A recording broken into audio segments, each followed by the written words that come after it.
100%. 100%.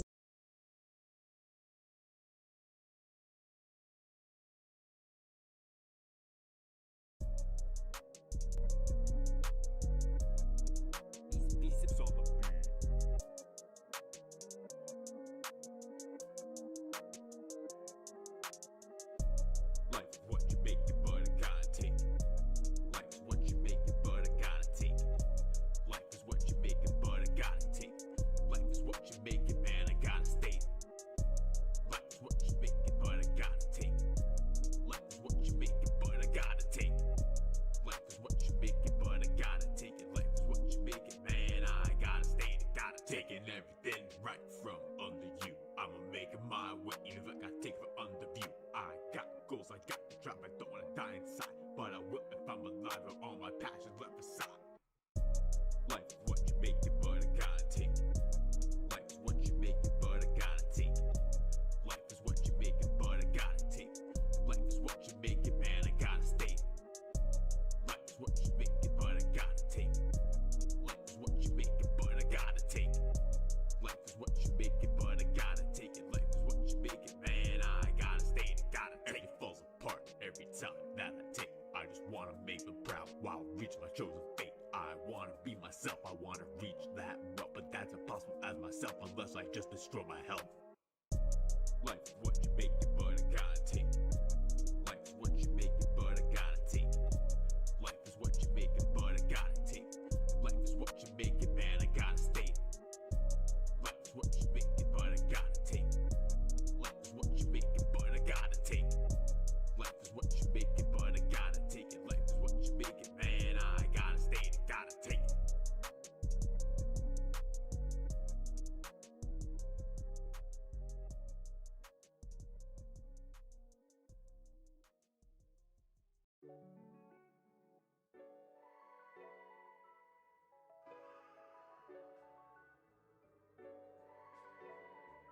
V-CiPz on the beat. Tryna make it through.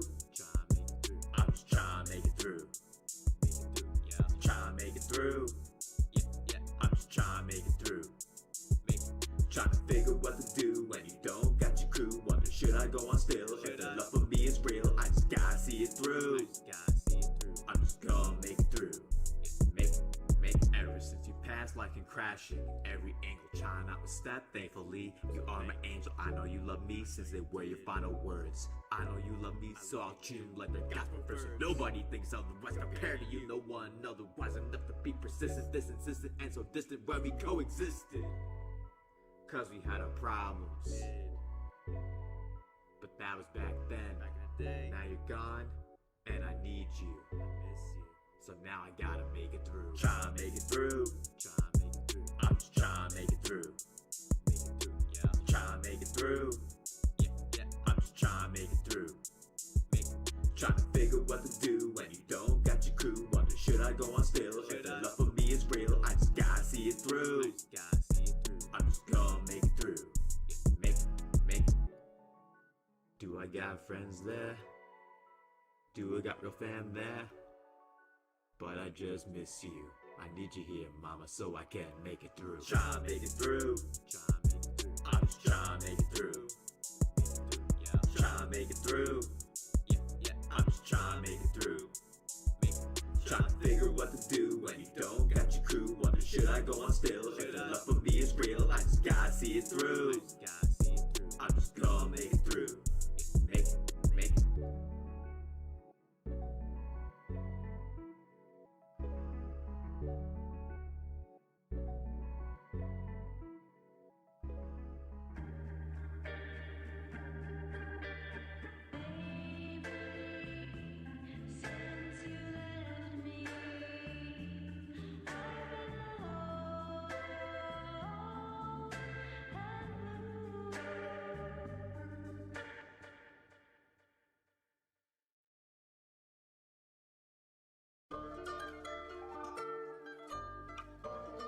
I can't sit with something on my spirit for more than a day. I can't go to sleep on it.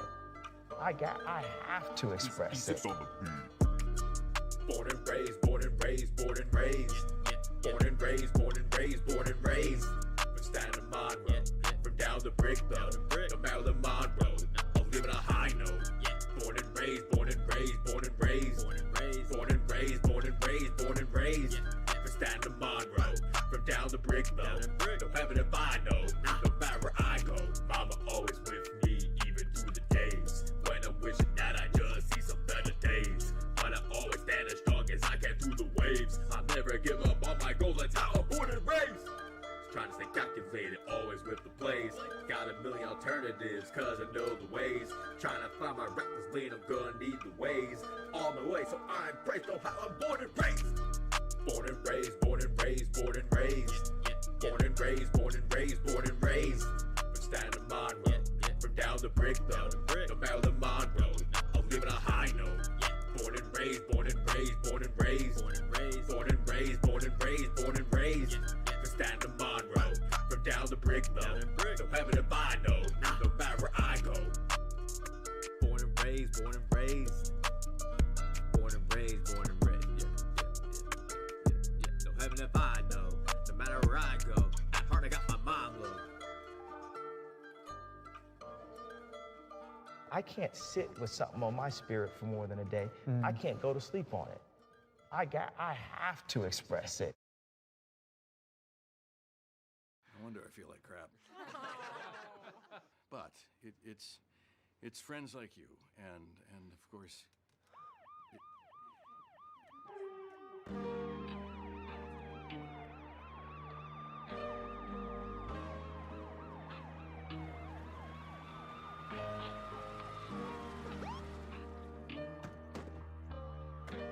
V-CiPz on the beat. Hey, happy birthday, you swinging dick. Let's get this party started. 27, turning 27, swerving since 11.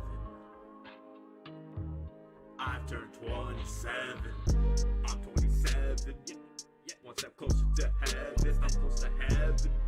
I'm 27, I'm 27, haven't learned my lesson, so don't ask the question. I'm 27, one step closer to heaven. I'm 27, I'm 27, I'm 27, one step closer to heaven. I'm closer to heaven. I'm 27, I'm 27, haven't learned my lesson, don't ask the question. I'm 27, one step closer to heaven. I'm 27, I'm 27, one step closer to heaven. I'm 27, going through progression, but through this recession, I'm feeling regression. I get the impression, you hate my expression, it gets your discretion. It's all an obsession. My goals, my mom, and those on my mind, man. All of the time, man. Just gotta let it out from inside, man. I'm now 27. The time of my youth has now ended in session. You all put me through suppression for my endeavors, for my life, and now I'm 27. I'm 27, one step closer to heaven. I'm close to heaven. I'm 27, I'm 27, haven't learned my lesson, so don't ask the question. I'm 27, one step closer to heaven.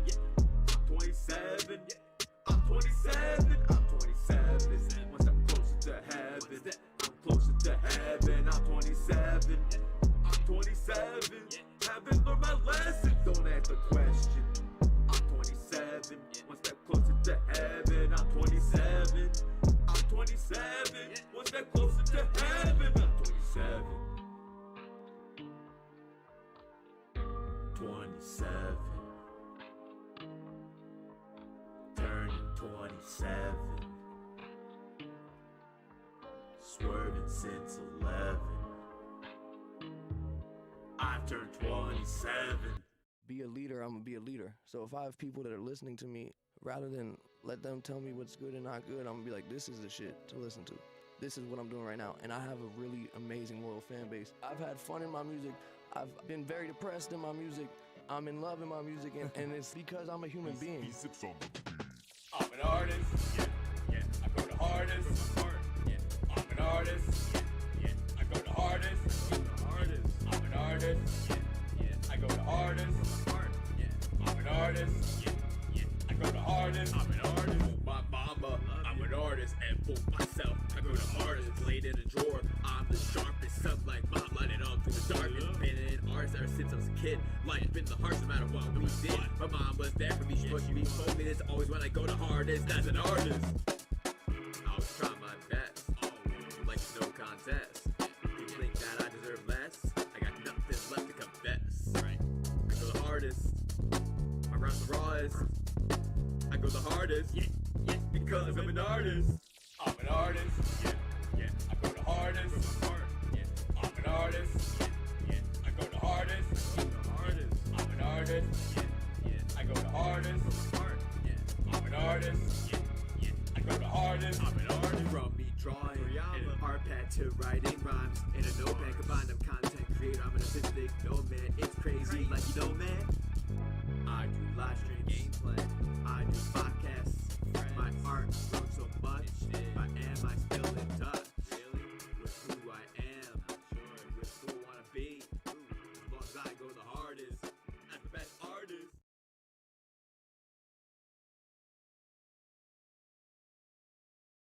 Real true, ayy, 100%, 100%. I believe we are live. Everything should be all set. I just gotta fix one little thing real quick I just noticed. Oh man. But yo, what's up everyone? V-CiPz, welcome to the broadcast, episode 61. We're gonna begin starting just a bit of a dope discussion with the homie Chris from the Chrillcast. Hope you guys are excited. We'll begin at going just a bit. I see to pull this up. I'm trying to remember what are we labeled under. If you guys don't mind, for some reason, like Streamlabs wasn't allowing me to fix this during that last cutscene. I had to fix it now. But yo, if you guys are excited, let me know if you're here in the chat. Make sure you say hi, what's up. We're gonna begin starting our discussion with the homie Chris in about 5 to 10 minutes. Make sure you guys smash that like button. We'll be talking about our theories for potential reveals at the Game Awards 2021. We'll be talking about a latest trend with the Zelda games and our thoughts on them. We'll be discussing the latest Starfield showcase that was shown recently. And also, we'll discuss the SMT5 patch that released recently too. So I hope you guys are just as excited as I am for tonight's episode 61 of the broadcast. Let's go. Thank you guys for all being here. I really appreciate it. It's just for some reason my computer is like, you know when you type something and like usually all the stuff pops up in a list? For some reason it's not working right now. Like that small little feature isn't working. Oh man, but I found what I was looking for. There we go. Okay. But dope. What's up everyone? This is V-CiPz. Let me see who's here in the chat today on YouTube. Make sure you guys smash that like button so we can hit 10 likes ASAP. Shouts to Chris from the Chrillcast. Welcome to the stream, man. Great to see you. Episode 61. Let's go. And St. Louis says, hype. It's going to be a lit broadcast. It definitely will be. We should be going for about an hour and a half or so. So I hope you guys are excited for today's episode. Before we get into the discussion and I start the call, I have some things I want to mention. Click community news. Click community news segment right here. On Patreon, for those who are patrons, we have rebooted Patreon. There's going to be weekly content there. Undoubtedly spearheaded by me. I'm focused, clear cut. We got segments back on there with segments episode 5, which you dropped earlier today. More click news. So make sure you guys check out the Patreon and member up over there for some extra content, bonus content. Also today on the second channel, it's V-CiPz, we did have a new video that's currently premiering as we speak. It took 2 hours to render, 2 hours to upload and process. It was meant to be uploaded this afternoon, so I'm very sorry about that. There's a premiere on the second channel while we're having the broadcast at the moment. But it's all right. We're hanging out and having a great time because we're going to be having a dope discussion with the homie Chris from the Chrillcast. And the last few things I need to mention about news for the Click community. Tomorrow on the main channel here, we're going to have a brand new video. Spicy Meme Review 3. For those who've seen the meme, the happy side, sad side bus meme, where someone's sad on one side of the bus and someone's happy on the other, we'll be discussing that and covering some people's memes that they made of that meme in a video tomorrow. Hope you guys are excited. But right now, we are gonna start our discussion. Oh, wait, shout outs to Nacho Average. Welcome to the stream. How you been, bro? Wait, I forgot to do a couple more shout outs. How you been, Nacho? Welcome to the stream. Shout outs to Derry Crow, Blue Badge Gang. How you been? Hope you've been doing good. Yo, shout outs to everyone who's watching the stream and lurking too. I appreciate it. Don't forget to share the stream with the link in the chat. Now, I'm about to call you up, Chris. I hope you're ready. Hope you're excited. I'll be setting up the stream while we're doing that, and you may not see me on your end, Chris, on Discord, just because Streamlabs as well as like everything is like taking my video feed right now. So during the Discord call, you may not see me, but everyone on stream will see everyone. So let's get the call started. And shout out to JCat. Welcome to the stream. How you doing? And Beaver says, in my opinion, that meme means to die. Well, it will die the day after tomorrow. How about that, Beely? All right, let's go. Let's do this.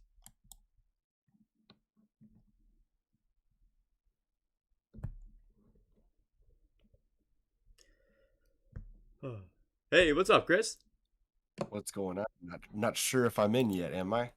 Audio wise, yeah. I'm gonna have you in on screen in just a second. Am I in this podcast yet, or what, man? Yeah, vocally you in here. Yeah, let me hear you. Oh, you can't hear me. Uh-oh. We can hear you. Not sure if you can hear us, because we can hear you. Now you muted yourself. Now we can't hear you. Oh man. But let me just pull this up. But yeah, I'm not sure what's up on your end. We just heard you before. So. Yeah, because we literally just heard you. It's kind of weird. Real true, ay, 100%, 100%. Can you hear me now? Oh no, we could hear you before. Can you hear us? Yes, I can now. Hey, awesome.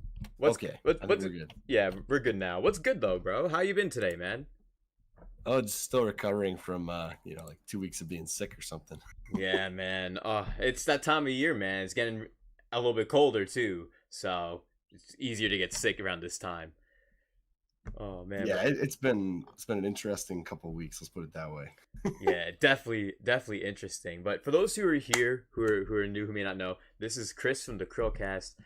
Him and Will, they have the channel, the Chrillcast. They have lots of dope content over there, from videos to podcasts and more. You guys should definitely check them out. The link to subscribe is in the description. Make sure you guys check them out if you haven't already. There's some awesome people. Chris, let them know all about you a bit more before we get into some of the topics. I'm not that interesting, to say the least. No, I'm just kidding.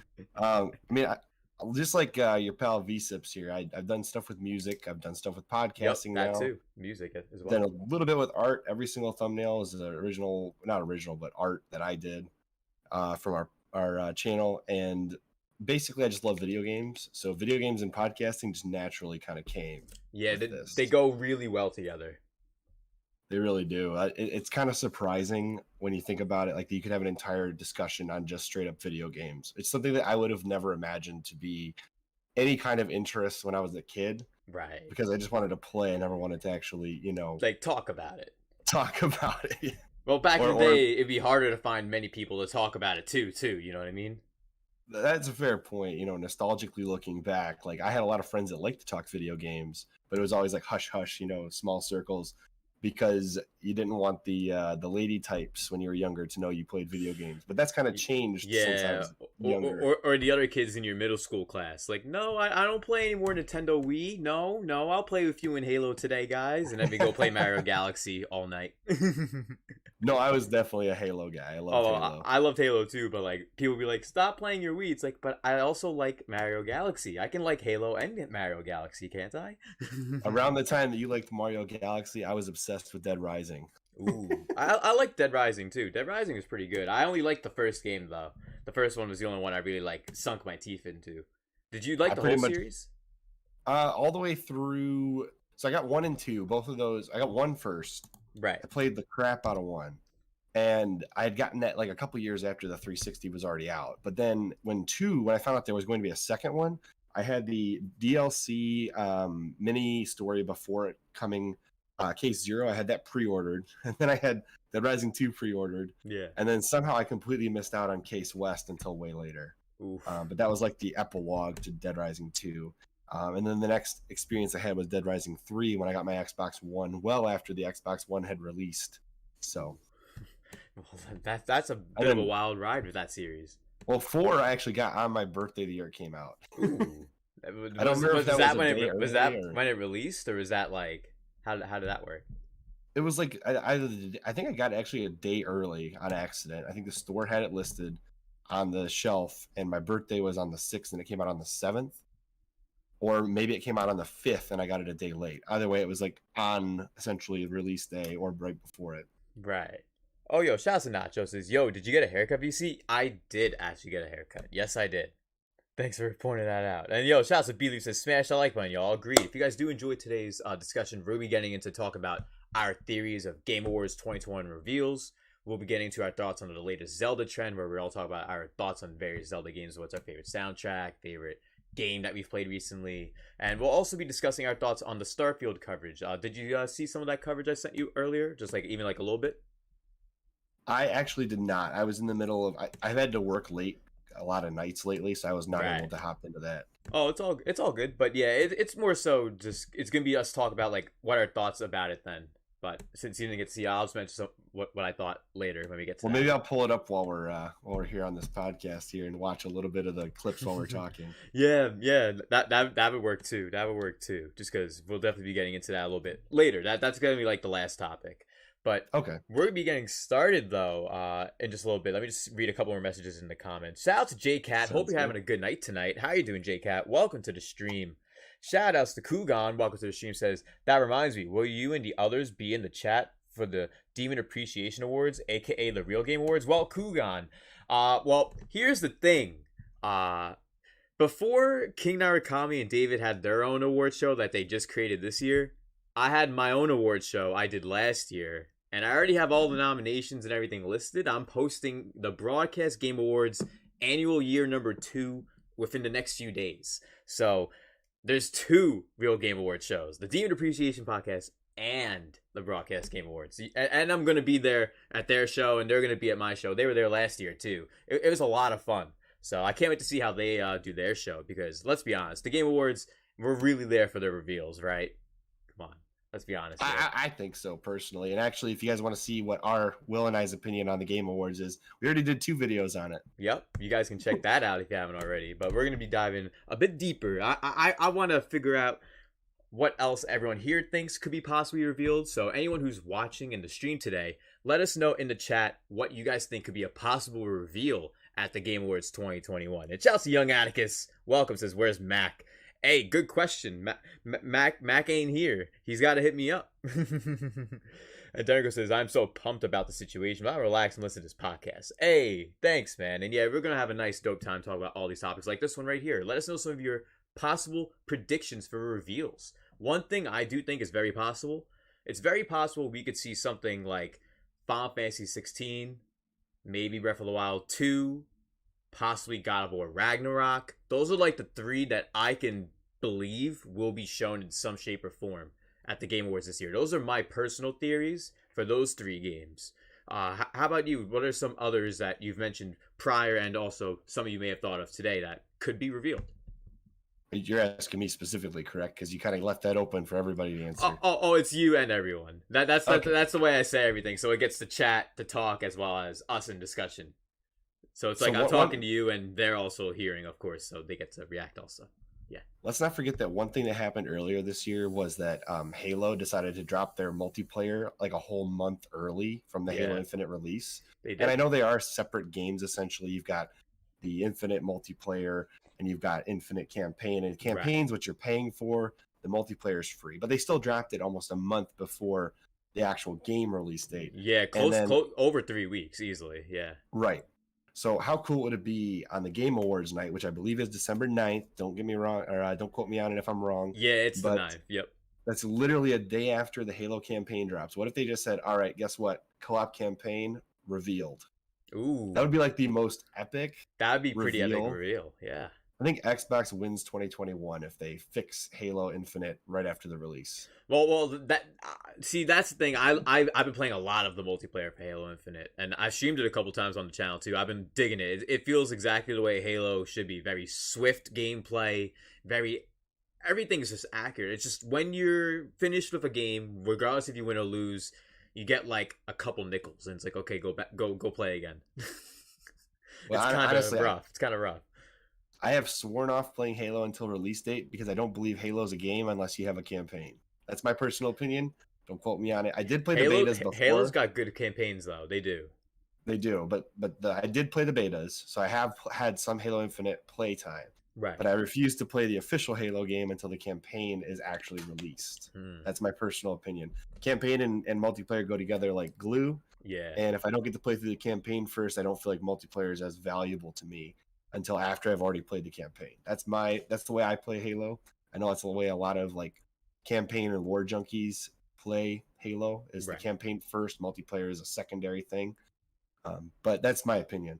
Another reveal that would be really cool would be Persona 4 Golden coming to the Switch and PS4. Ooh. I don't know if that's going to happen at the Game Awards, but I do think that's going to happen sometime before the end of the year. See, here's my theory on that. I'm not going to get too off topic just because Persona with the Persona 25th anniversary, I'm very doubtful. I used to think that we were going to have an opportunity to see Persona 4 at some point in the month of December, whether it's at the Game Awards or whether it's at some event that Atlus does on their own, just like they did with the first one in September. I feel like we're not going to even get a game. I feel like we're going to get some more merch. I feel like they're going to shoehorn other things in. I think based on the screenshots we saw, they had a lot of chibi art in like a Bandai Namco times Atlas post earlier today. There was like some chibi art of like Persona 5 protagonist and like I think maybe Persona 3 and the female protagonist. I saw a bunch of different like chibis in a art like an art post. And that made me believe that maybe that Persona QHD collection might be coming out or announced at the end of the year, that December reveal.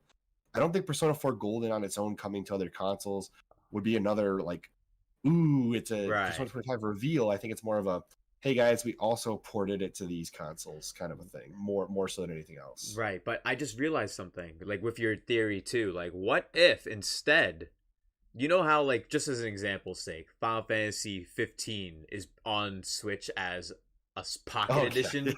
What if we get Persona 3, 4, and 5 Pocket Edition by Bandai and Atlus? Because he said that they were like collaborating. It was like they're involved. I honestly, something like that is something Atlus would do. They would not. No, that'd be so much work to rework the game engine. But if they're not the ones that did it, Bandai did. So it's just I don't see. Bandai's the one making it, and Atlus is the one that just gives the rights. They own it. So is Bandai though the type of company that makes chibi games? I don't think so. Hey, there could be like a team that's at Bandai. Bandai also publishes games for developers, so that could be a thing also. But fair. I just think feel like it's likely it's crazy. They would be doing the finishing touches on an HD Persona Q collection if they're going to do chibi art style. Because why would you rework? Yeah, that's a good. Why would you rework the originals to be chibi when you already have Persona Q and you can just port that over to the Switch? Oh, I think it's because it's the Switch is like what my logic was, that they would make like how they made Final Fantasy 15, and instead of putting it over and porting it regularly, they made Pocket Edition. They went out of their way to make Pocket Edition. Like, I don't know. Atlus isn't really like that, but you mentioned how that they're working with Bandai on this, so I'm not sure. I'm not saying Bandai specifically. They just had like this weird like Bandai Atlus artwork post earlier today, and I thought it was very strange. You thought it was they would have chibi art style alongside like their standard Persona 5, 3, 4 art styles. It just rubbed me a little weird. I was like, I'm not sure what this is gonna be. Yeah. And then my final prediction, since you gave 3, I'll give 3. I don't think we'll see Metroid Prime 4. I think what we'll see is the rumored Metroid Prime 1 remake / reboot / whatever you want to call it by Retro Studios. That's a good one. Because everybody thinks it's going to be the trilogy, but I really think it's going to be number 1. I don't think there's any chance we get all 3 on the Switch unless a major audible is called by Nintendo. Right. I see how I feel about the trilogy scenario is 3 years ago, people on the Spawncast and across the entire gaming community, many big leakers and many big people in the scene have been mentioning for years that a trilogy has already been made for Switch. So the fact that in that time that they decided to probably like scrap it and just make a whole remake of one is still kind of wild to me. But I do think if there was an announcement at the Game Awards, it definitely would be Prime or a Prime trilogy of something other than Prime 4. It's not going to be Prime 4 shown. I see B-Leaf, you mentioned Prime 4 teaser perhaps. That would be cool, but like that game is so far behind. It's not even close to being done yet. Like that game probably won't release till 2025, honestly, at this rate. The other thing I could see happening is Nintendo capitalizing on all this Dread hype and like creating a bonus mission for Metroid Dread as a DLC. That's a good idea. Like paid, like maybe if you're a part of the expansion pack service, you get access to it. Probably. No, they've already said the Animal Crossing DLC was the only one that will be included with the expansion pass, and that the retro game lineup that's going to the Switch online service is going to be the creme de la crop. What do you want to call it? The cream of the crop. Yeah, exactly. So the likelihood that we see more DLCs added is very low. Right.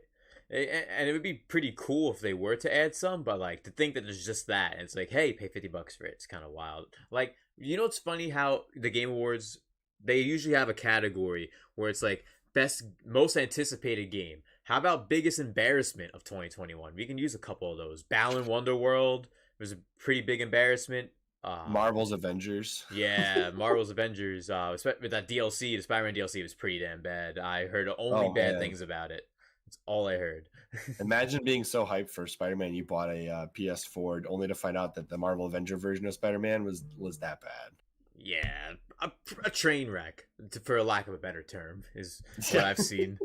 And JCat says, it's 3 a.m. here, but I can't sleep, so I'm tuning in. I really appreciate that. Thank you so much, JCat, for coming through so late. I really do appreciate that. Usually with the broadcast series, like back when I first started it, Chris, I would start it at 10 o'clock, like 10 o'clock, 10:15. That was like the time I would start it on a Wednesday. But like over time, like more people will be like, that's too late. And it's like some people can handle it that late. Some people are like, no, I can't. And it's like, geez. So like ever since then, like a year ago, it's always whenever time works best for everyone else. You know what I mean? I always just do it that way now. And definitely think that works out for people who are on the other side of the world. They could watch at 1 a.m. instead of 3 a.m. or 11 p.m. their time, depending on like if I can have a discussion with someone in the afternoon, at night, all that. But we got Nacho in the chat says, it'd be nice to see some Breath of the Wild 2, but I think they're taking a page from Software and not saying a damn thing till the time's right. But what if the time is right at the Game Awards 2021? Think about it. I personally think all of your Zeldas for this year are already revealed. You've got the Skyward Sword.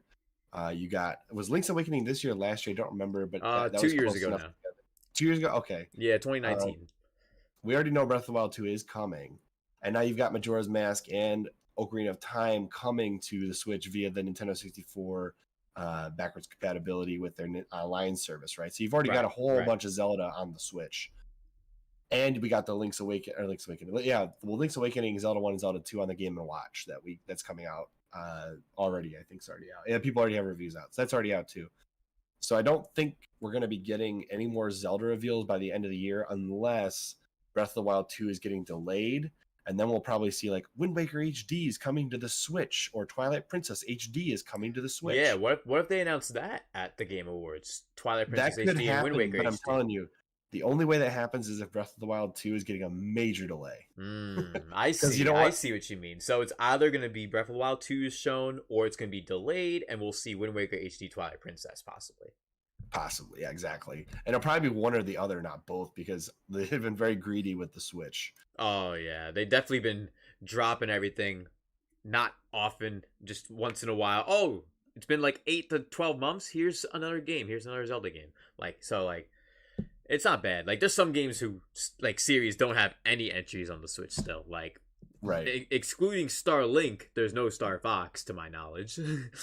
Right. And there's no F-Zero either, which I would gladly take an F-Zero game. Yeah, like excluding the NES Online, SNES Online, of course, obviously. Like, because, like, there's F-Zero X and then there's, like, the Star Fox games. But, like, new Switch experiences, there isn't those for those entries. There isn't for the Mother series and anything like that, which would be cool. It would be cool if there was. But to be fair, how many systems are we on now that the Mother series hasn't an official new release?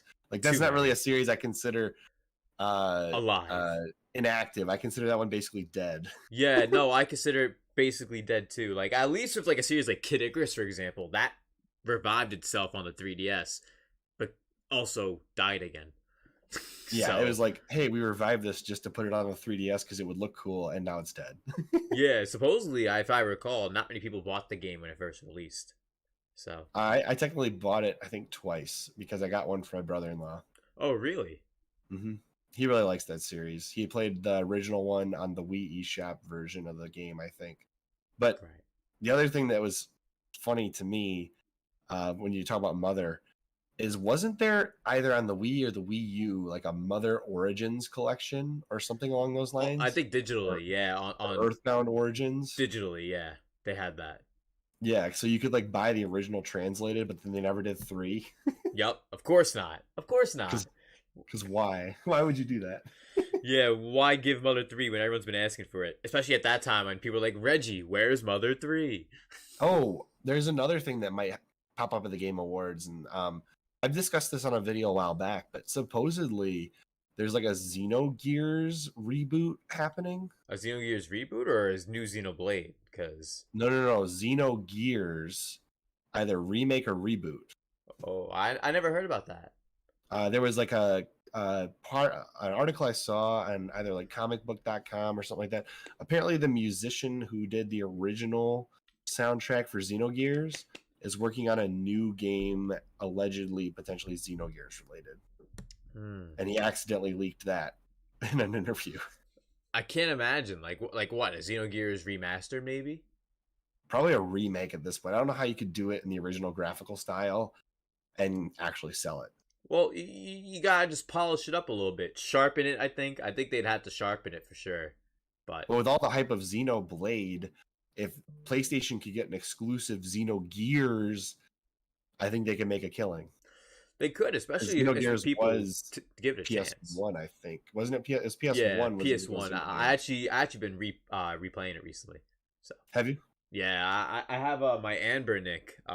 It's over on the other side of the room. It's basically like a GBA, and I've been playing a bunch of games on there from, like, because I've played the Persona games before, but like I've been going through them again. Persona 1 and 2 recently. I've been going through Xenogears again.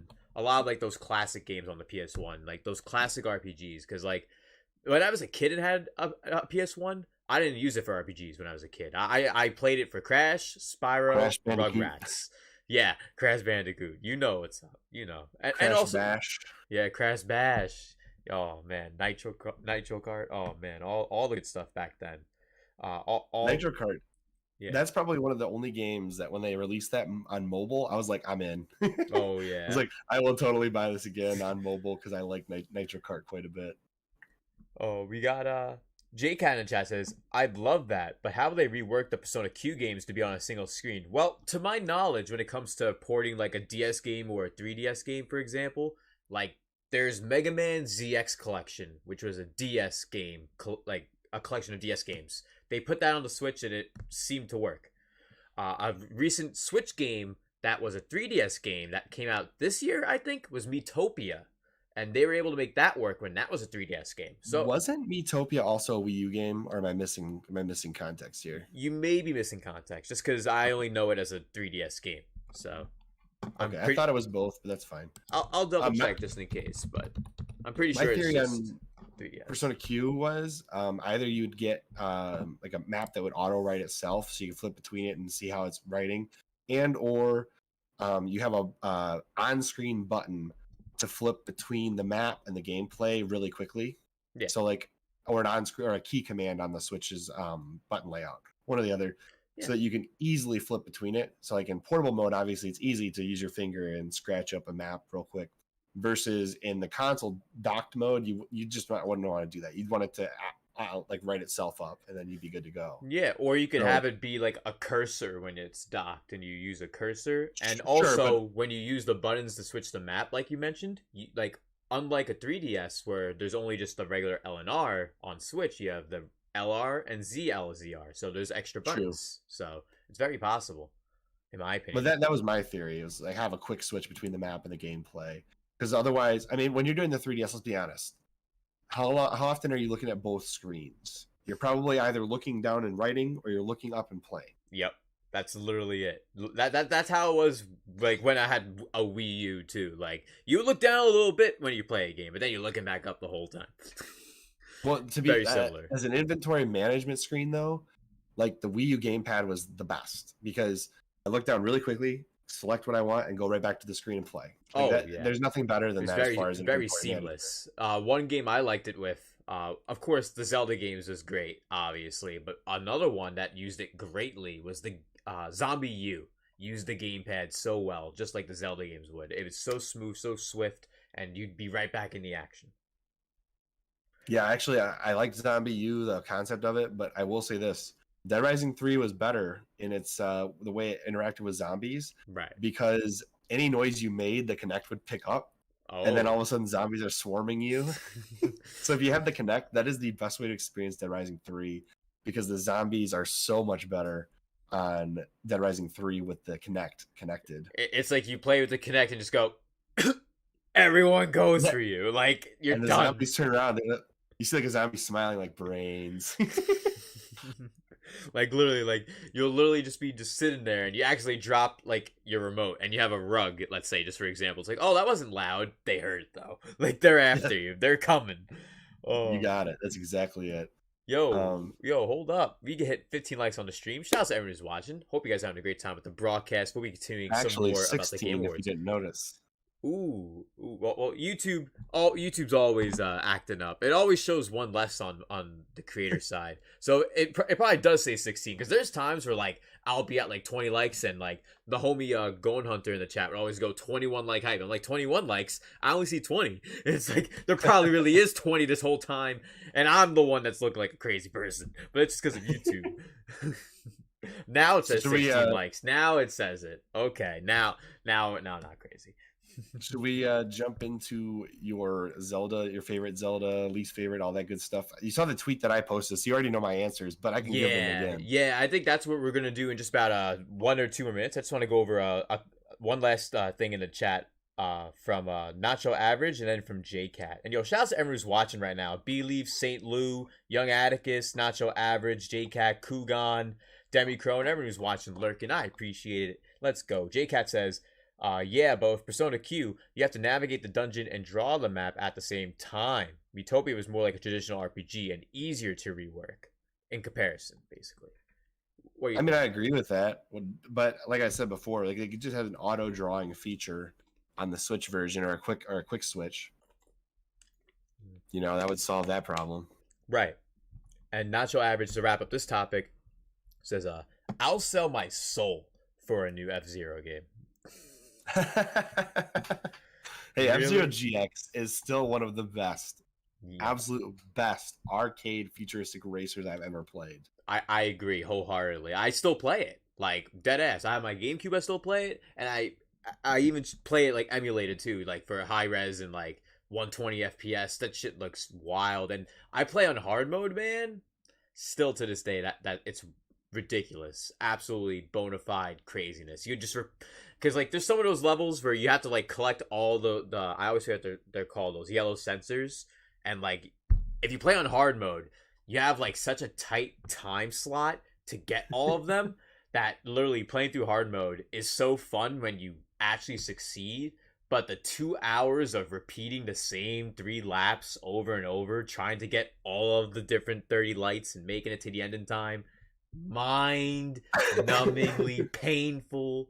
Literally just like that, just I just bit like there's times where, like you think you grabbed it too, and it's like I saw it pass through. Like you see like the side of it go through. It's like it didn't grab it though. You're like, this has about as good of a hit detection. Hit detection as like Superman 64. What the heck? No.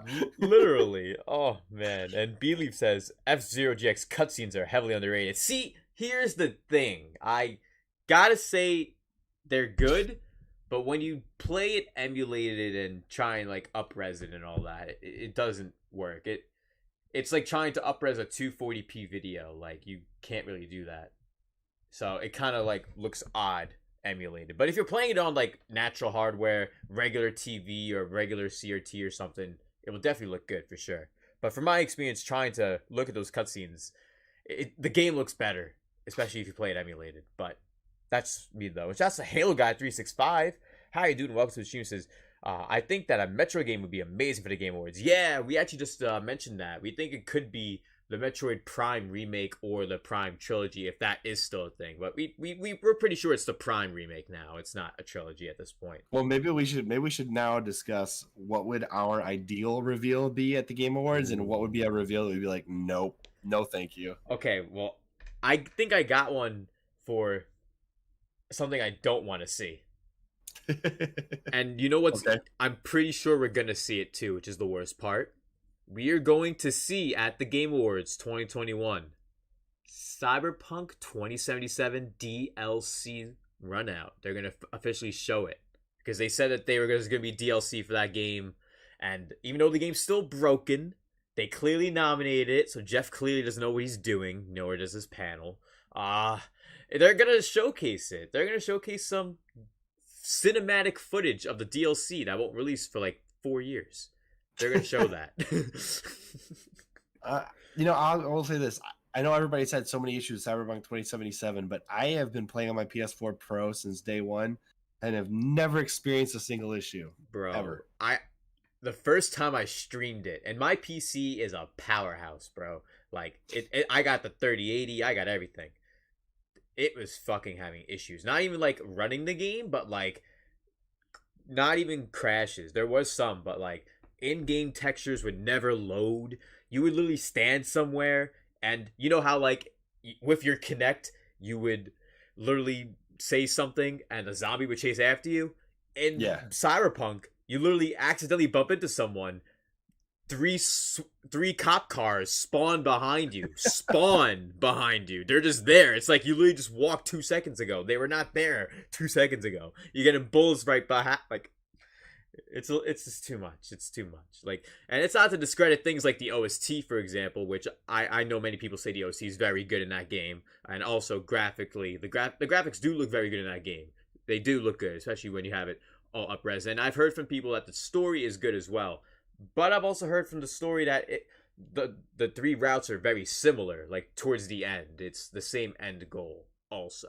So it's a little bit of everything. It's a mixed bag. It's a mixed bag. And I really was so excited for Cyberpunk too. But let me know what you think, man. I might be more hyped about this game than most other people, only because I read the book it's based on.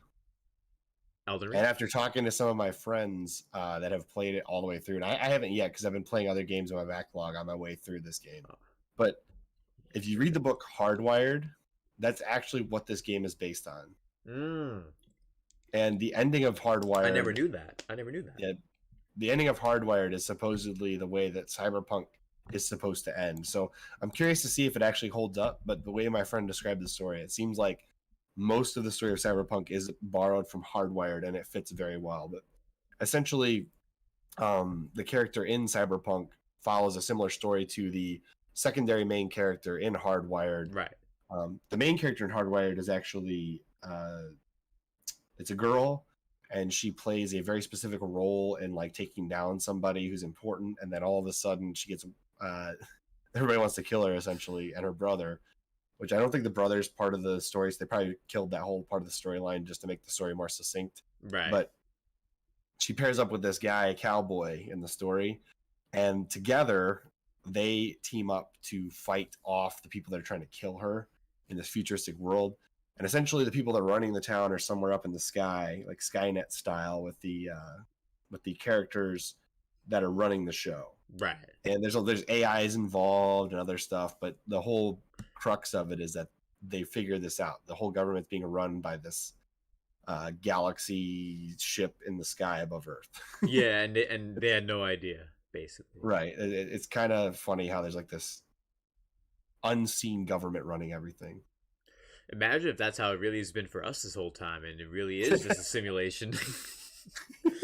I mean, it's not the Matrix, like the bionic stuff's all real, but essentially the governing. It's almost like what is it that movie where there's like that spaceship in the sky where all the elites go to and everybody else living on Earth. I'm trying to think what that movie's called. I think I know what you're talking about too, but I don't remember the name of it either. I don't remember. Anyways, that's kind of this similar story, but it's a little more cold, a little more 80s AI, futuristic tech stuff than Right. like kind of like how Halo is like if the 80s went to space in the modern era. Yeah. Like that's kind of the same idea. Like it's more like pre-Terminator idea of AI and cyberpunk and all that good stuff. But anyways, I digress. If the story is anything like Nindy Gamer and Belief Elysium. Ask Elysium. That's the one. That's the one I was thinking of. Yeah. I remember that too. I had a feeling it was something like similar to that, but I wasn't too sure. Halo Guy 365 says bruh moment when it comes to the whole entire spiel of Cyberpunk before. And Demico says Cyberpunk needs to come to Switch. LOL. I like seeing electronics blow up. Well, your Switch definitely would. Hey, if they can run Cyberpunk on the Atari VCS, then I'm sure that the Switch can run some form of Cyberpunk. And look, The Witcher 3 runs. Yeah, The Witcher 3 does run, but it also stays in my box that I've had it in since I bought it. Since I played it once for a couple hours, and I was like, yeah, I'm good. Anyway, And I shout out don't want to spend too much time on that one. Yeah, it's all good. But shout out to Freddie Bricks. Welcome to the stream. How you been? Yeah, you always coming through dropping bangers. You always got some good hits. Oh man, yeah, Freddie Bricks. He's one of my collaborators that I've made music with in the past. But shout outs to everyone who's here. You guys are awesome. Thank you all for being here. Halo Guy 365 says Dying Light 2 is definitely going to be at the Game Awards, especially after going gold 2 months before the release date. Do you feel that way about Dying Light 2? I've never been that big in the series personally, Halo Guy, so I really don't know much about it. I don't touch Dying Light yet. Maybe I will in the future. I just haven't never touched it. I know Will is more about that than I am. Right. Yeah, I haven't touched it either myself. And supposedly Dying Light runs extremely well on Switch, maybe even better than PS4, Halo Guy says. I'm more excited for I just pre-ordered the physical version of KOTOR for the Switch from Limited Run Games, and I'm excited for that.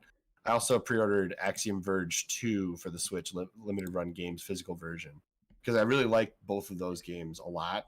Yeah. At least Axiom Verge 1 I like. I haven't played 2 yet because I'm waiting for the physical release. Yeah, 1 is really good. I haven't tried 2 yet, though, myself. I do want to go into it, but from what I've heard, the way the gameplay is, it's not like how Axiom Verge was, where it felt like a Metroid game. Like it feels like it's stealth. Yeah, it's a lot more stealth and physical attack focused. There isn't really. I would say it's inspired by like Zero Mission, the end level, right? Yeah, and also what was the other one I'm thinking of? The parts of Fusion where you have to hide from the SAX. Yeah, that's what it's more inspired by. I can see. It's like an entire game of just that, which is pretty cool. Right. And it's all just that one style the whole way through. Or like Dread with the Emmys. You're constantly hiding from the Emmys until you can actually kill them. Yeah. And it definitely feels like it's a constant forever the longer you hide from them before you eventually get the upgrade you need, before you find where you gotta go. Demico, this is going to be the last person to mention a topic for this moment before we get into the next topic of Zelda games. Demico says Atlas may be at the Game Awards for PC and ports, but nothing new. But if they are, it'll be in the pre-show. Do people watch the Game Awards pre-show? I never knew there was a pre-show. What the hell? I don't watch it. I didn't even think there was a pre-show. I'm what? A pre-show? Maybe let's drop a video pre-show. Anyways, I did want to say, you mentioned the one you don't want to see is Cyberpunk. I wanted to say the one I don't want to see for the Game Awards, the game that I definitely don't care to see another version of at this point in time is I had it earlier and then we spent so much time talking about other things. It happens to me too, man. I definitely don't want to see SMT5 announced for Epic Store exclusivity. Definitely don't want to see that. I don't want to. We know that's going to happen. We know it's going to happen if it comes to PC. It'll be Epic Store exclusive because they used Unreal Engine. They got paid to use Unreal Engine. It showed up in the NVIDIA leak. Like it's there. It's somewhere. I think it's too early. I think a lot of Switch owners would feel disgusted if they found out. Well, then again, a lot of Switch owners probably aren't PC players, but not all, but there's some. There's me. I play PC. Like, and for example, Switch imagine you have a Steam Deck pre-ordered and you can play a much better version of SMT5. See that, yeah, you got a point there. For those who in that market who do decide to buy a Steam Deck and they're like, "Oh, SMT5 is coming to Epic," I now feel like I wasted $60 on Switch. That's what they would think. And I also don't want to see another version of Age of Empires 2 announced because we've already Right. had 1,000 versions of Age of Empires 2. Age of Empires I'd rather needs to see- take a break. They need to take a break. I'd rather see an Age of Empires 3 re-release where like the community is back and big as it always has been, Right. but that's probably not happening either. Oh, and, Now, what would be your top tier? This reveal happens. I'm good for the year now. it's gonna be really tough for this one, just because for most of the games that I'm interested in, like for next year, they're kind of niche. Like I'm more interested in like Triangle Strategy and AI Somnium Files Nirvana. They're like two like really niche games that I'm like Is that one super out yet? excited for. Is AI 2 out yet? The first one, the first AI Somnium Files game is out, but somehow I it's have sold that enough one. for a sequel. Yeah, the game is amazing. It's got some of the best writing. It's really good. I love AI Somnium Files. The only reason I disagree with you is because Zero Escape, in my opinion, is better. Zero But Escape's AI great too, but I'm surprised AI they is even got it. good. I'm surprised they got a sequel. Like the fact that they got a sequel, it means enough people like it, and that makes me happy. You know what I mean? Like, Well, if you didn't know, because I thought most people felt the same way you did. You know what I mean? I heard a lot of people say the same thing before the sequel. They're like, "Oh, Zero Escape's better," and it's like, damn, it doesn't sound like there's be a sequel. And then like 2 months Zero later, Escape they showed it. only survived because of the West. It did horrible in Japan. It did really good in the West. And because the West sold so well, they actually were not even pitching it to the Japanese market got it just because they made it for the Right. West market. And now with AI Somnium Files, though, it definitely appealed more to the Japanese audience. So they sold it more in Japan on top of selling in the West. Yeah, that too. But- too. I would love to see a Zero Escape trilogy port to the Switch. I would love that. I'd actually buy that day one, to be honest. Like day That one. would be super cool. Especially I hope they do if it. it's only $40 too. If it's only 40, that'd be sick. It'd probably be 60, but if it was I would double 40, dip. yeah. I would double dip for that game because it's on the Vita, the 3DS, and I think the PS4. Yeah, PS4. Yeah, and I don't like console versions of it only because I like the touchscreen for fiddling around with the world. Personally, more so than using a controller to do it. I think the Yeah. controller is probably the worst way to try and explore Zero Escape. Whereas with Somnium Files, they actually did a pretty good job adapting the controller. Yeah, it was much more seamless with the controller because they knew, hey, a lot of the gameplay elements, like the action elements, you're gonna need the gameplay to be smooth, or else it's gonna be a drag. And that was the one good thing about AI Somnium Files I love the most. The puzzles are so good and funky. The way each area was in each Somnium was so unique with how it was tied to the lore of the game as well as what everything was leading up to. It was just such a great way of how the narrative built up like that for me. I loved it. And we have Halo Guy in the chat says, I'm hoping to get a PC soon. And also, don't forget, Dragon Quest III Octopath Traveler Remake, if that could be shown at the Game Awards also. And that would be a dope announcement. But for me, it would probably be either that's a good pick, honestly, Halo Guy, or seeing more Triangle Strategy. That's probably what I would pick, personally. For me, it's a toss-up between seeing the Trauma Team series of games, the Trauma series. Trauma Center series coming to Switch. That's why we're thinking of like series center. It's like similar. Yeah, and then or now that Square and Nintendo are playing nicely, like look, you saw Kingdom Hearts character come into the Super Smash Bros. Tournament or Super Smash Bros. Tournament, Super Smash Bros. Ultimate. My goodness, I don't even own the game. I should know this. I would love to see Square and Nintendo pair up for a Super Mario RPG Legend of the Seven Stars remake. That would be goated if they did that. Like, can you imagine, like, instead of another Mario, or maybe they do make it a Mario and Luigi game, but just make Luigi a more prominent character in Legend of the Seven Stars than he already was. I don't know. You could probably swing it that way, or you could just make a straight up remake. Yeah, see, the thing with that is, like, the Mario and Luigi series, I personally don't know what they're going to do with it.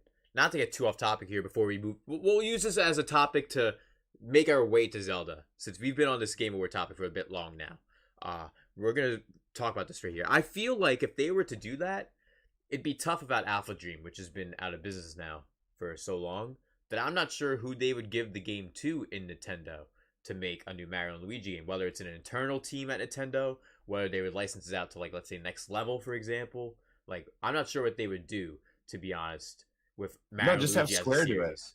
Just have Square do the remake. You think Square would do it?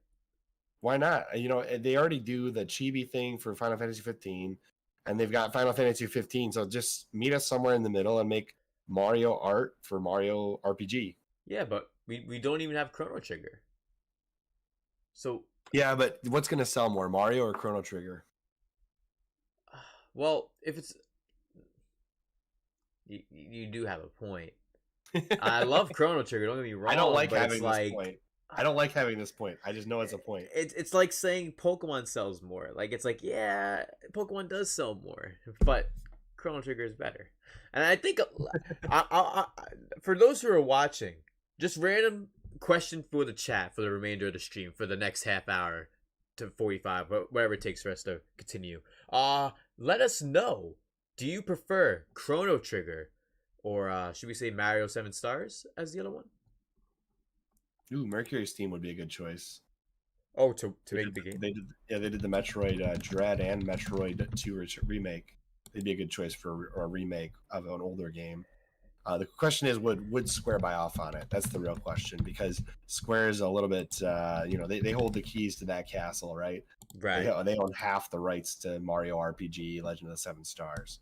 But I think if you're going to do it, you do it right, and you have Square rebuild it, and like maybe you get Super Mario Galaxy style graphics for it. That would and look then Mario so nice. becomes like a 3D RPG. Like it could be like the first RPG for kids who got the Switch as their first system. Kind of like how graphically the Ubisoft game looks, Mario and Rabbids, like a nice kind of style similar to that. More plastic, like Nintendo likes to go with a lot of their, especially Super Smash Bros. Has been more plasticky, and it makes it look nice because the Switch can render that pretty well. My other thought process there is like my first real foray into RPGs was probably Paper Mario on the N64. Imagine this could be the game that gets kids into RPGs for the next gen. Right. And to be honest, like there's some people I know who I'm good friends with and like that I've met as like a creator, like you as you know, as a creator, like you meet a lot of new people. They check out your content, you become friends with them over time, and you get to know them. I have a friend, I'm not going to mention who they are. They've never played an RPG. Ever. Not even Pokemon, like nothing. Like I'm like, let me show you Paper Mario. Let me show you like some of these RPGs, like some of the good ones that are like easy to get into, you know what I mean? And there's a lot of gamers who when they're younger, they didn't even have a chance to play RPGs. And I think that's kind of crazy. It's like, how do you not end up coming across one here or there? It's like a type of genre that is a part of gaming history since the beginning. And it's still around pretty prevalently. Yeah, Scott the Yo, speaking of Scott the Waz, he got skimped at the Game Awards again. Oh yeah, because he's not in the creator choices. Yeah, I hate that choice. I hate that. It should be creator and streamer separate. Because they always put streamers in the creator of the year. I don't personally think that like streamers create content, but they're not the same as somebody who creates like live content and content. Like maybe they should just have two different categories. Like you should have streamers and videos. Best videographer. Pre-made. Yeah. Not videographer, but I don't even know how you distinguish, but best stream versus best pre-record. I don't know. Or just best Twitch streamer, best YouTuber. Just leave it at that. Well, there's a lot of Twitch streamers that stream on YouTube, so it's like, how do you? And vice versa. Yeah, that's a good point also.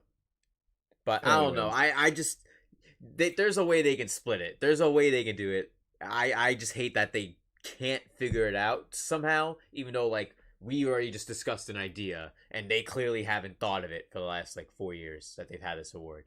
Yeah, I mean, my content creator of the year wouldn't have been any of the like, and I even discussed this in my video. Like, I don't even know half the content creators. I know Dream because Dream is like, how do you not know who Dream is? That's the only person I know too. Like, but the rest of them on the list is like, I don't know. Yeah, deadass. I didn't know a single one, and we all know Dream's gonna win, even though he has his own controversy that he goes through like every week. Like, I don't know about that. I don't know what you think. I just know Dream exists. I know he's got a smiley face avatar, and that's it. That's all I know about Dream. Oh man, Demico says, I'll wear a mask with a smile for hours at a time. And then Demico said before that, Mercury Steam, I feel they could make a 2D Mario RPG in there. Yeah, you mentioned that before with Mercury Steam, right? I said that because of the comment. It showed up on the live stream because the comments do show up for a minute, and I saw that one pop up. So Right. I mentioned it then. So shout out to whoever said that. Yeah, that was Mario 7 stars. I didn't even notice you had this this poll up. Yeah, I put the poll up too. All right, I voted. All right. We can move on now, though. I just wanted to get that out there. Yeah, we went over our reviews. Mario. Yeah. Paper Mario was basically a remake in the Paper Mario style of Super Mario RPG Legend of the Seven Stars. Yeah. They're different games, but it was essentially Nintendo's take with the paper art style, and they did their own thing. And I really liked Paper Mario a lot. So a remake of Legend of the Seven Stars, which most people probably at this point have never played, I think would be a really great way to get people into a Mario RPG. It definitely would if they did that remake, and especially if Square Enix were the ones that made it too. Which, if that was the case, that would be a match in harmony, to say less. But yo, shout out to Jake, and welcome to the stream. How you doing? Welcome. And Halo Guy says one more vote. What do you mean one more vote? More people will come and keep voting. Right. Like, okay. But yo, if you guys want to share the stream, we'll be tuning for about another half hour or so. I really appreciate. We can probably go a little longer if you're wanting to. That's fine. So. Oh well, sure, yeah. I'm feeling pretty good today. Oh, okay. Well, because normally I go for like an hour and a half to 2 hours per episode. So if you're willing to go for longer, we definitely can. Like if we just keep talking, then of course, like we're just hanging out, having a good time. Like that's all it's about. Whenever the topics and conversation end, we'll be done. Yeah, pretty much. Oh man. And one last thing before we get into the Zelda topic. Demico says, make a remake in the Link's Awakening style. We got that with Pokemon Brilliant Diamond Shining Pearl. I don't think we need it again, because at least Link's Awakening looks good. Brilliant Diamond Shining Pearl only looks good in Yuzu. You know, most remakes are better, like, in general.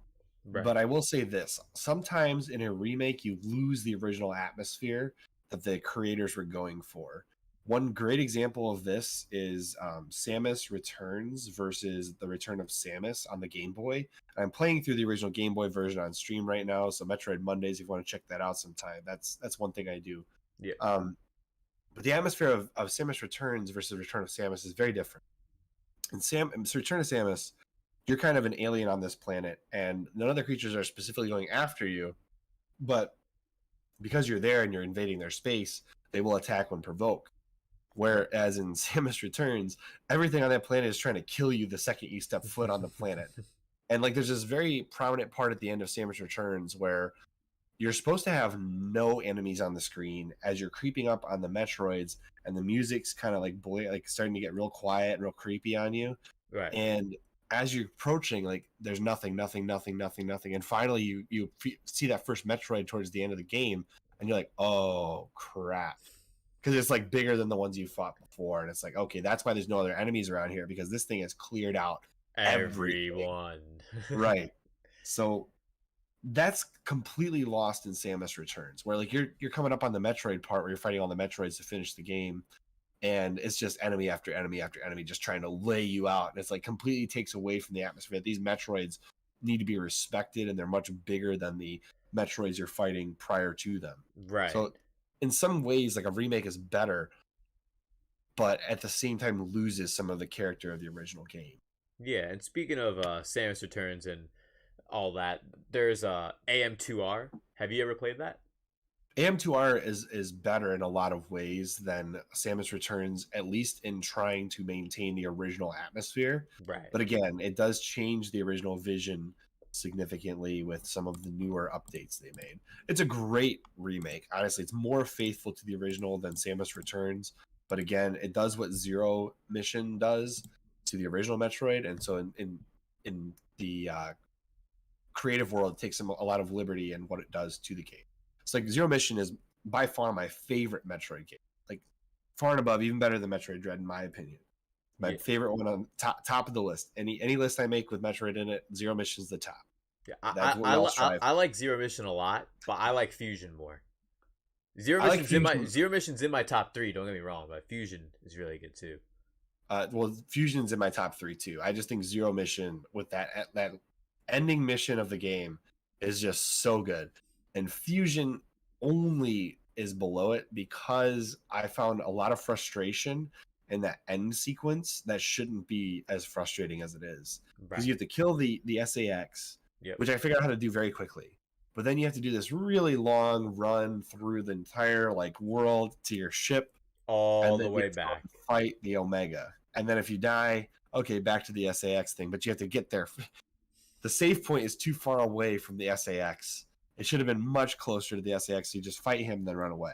Yeah, this should have been a much smoother thing. I agree with you on that. That's like my one con about the game too. But outside of that, I it's my favorite Metroid. So Fusion is either second or third. I haven't decided if I like Dread or Fusion better. Right. But for those Dread's in my top 3 too, though. Dread's in my top 3. Yeah. So we both have the same 3 games in our top 3 then, basically. So. And then Super Metroid is actually the one game that I know is epic and a masterpiece, and I still have not played Super Metroid. Wait, you haven't played Super Metroid? Not played Super Metroid. So that'll be an interesting one. Now see, I have my feelings of my 3 games that are the same as yours after playing Super Metroid. And Super Metroid's amazing. Don't get me wrong. You definitely gotta check it out. You may change your mind, honestly, because I know people who like that game as their favorite still to this day. I have a pretty good inkling of a feeling that my wife got me the Super Metroid cartridge for Christmas this year, so I will definitely have a shot at playing Super Metroid on the original hardware with an original controller, original card and everything too. That's yes, and the manual. The manual too. Did you get the box? Sure. Did you get the box also? Like. Probably not the box. Probably not the box. About to say, if you had the box too, that'd be also dope. But yo, that's sick. You be getting to experience it soon. Super Metroid's really good. It is.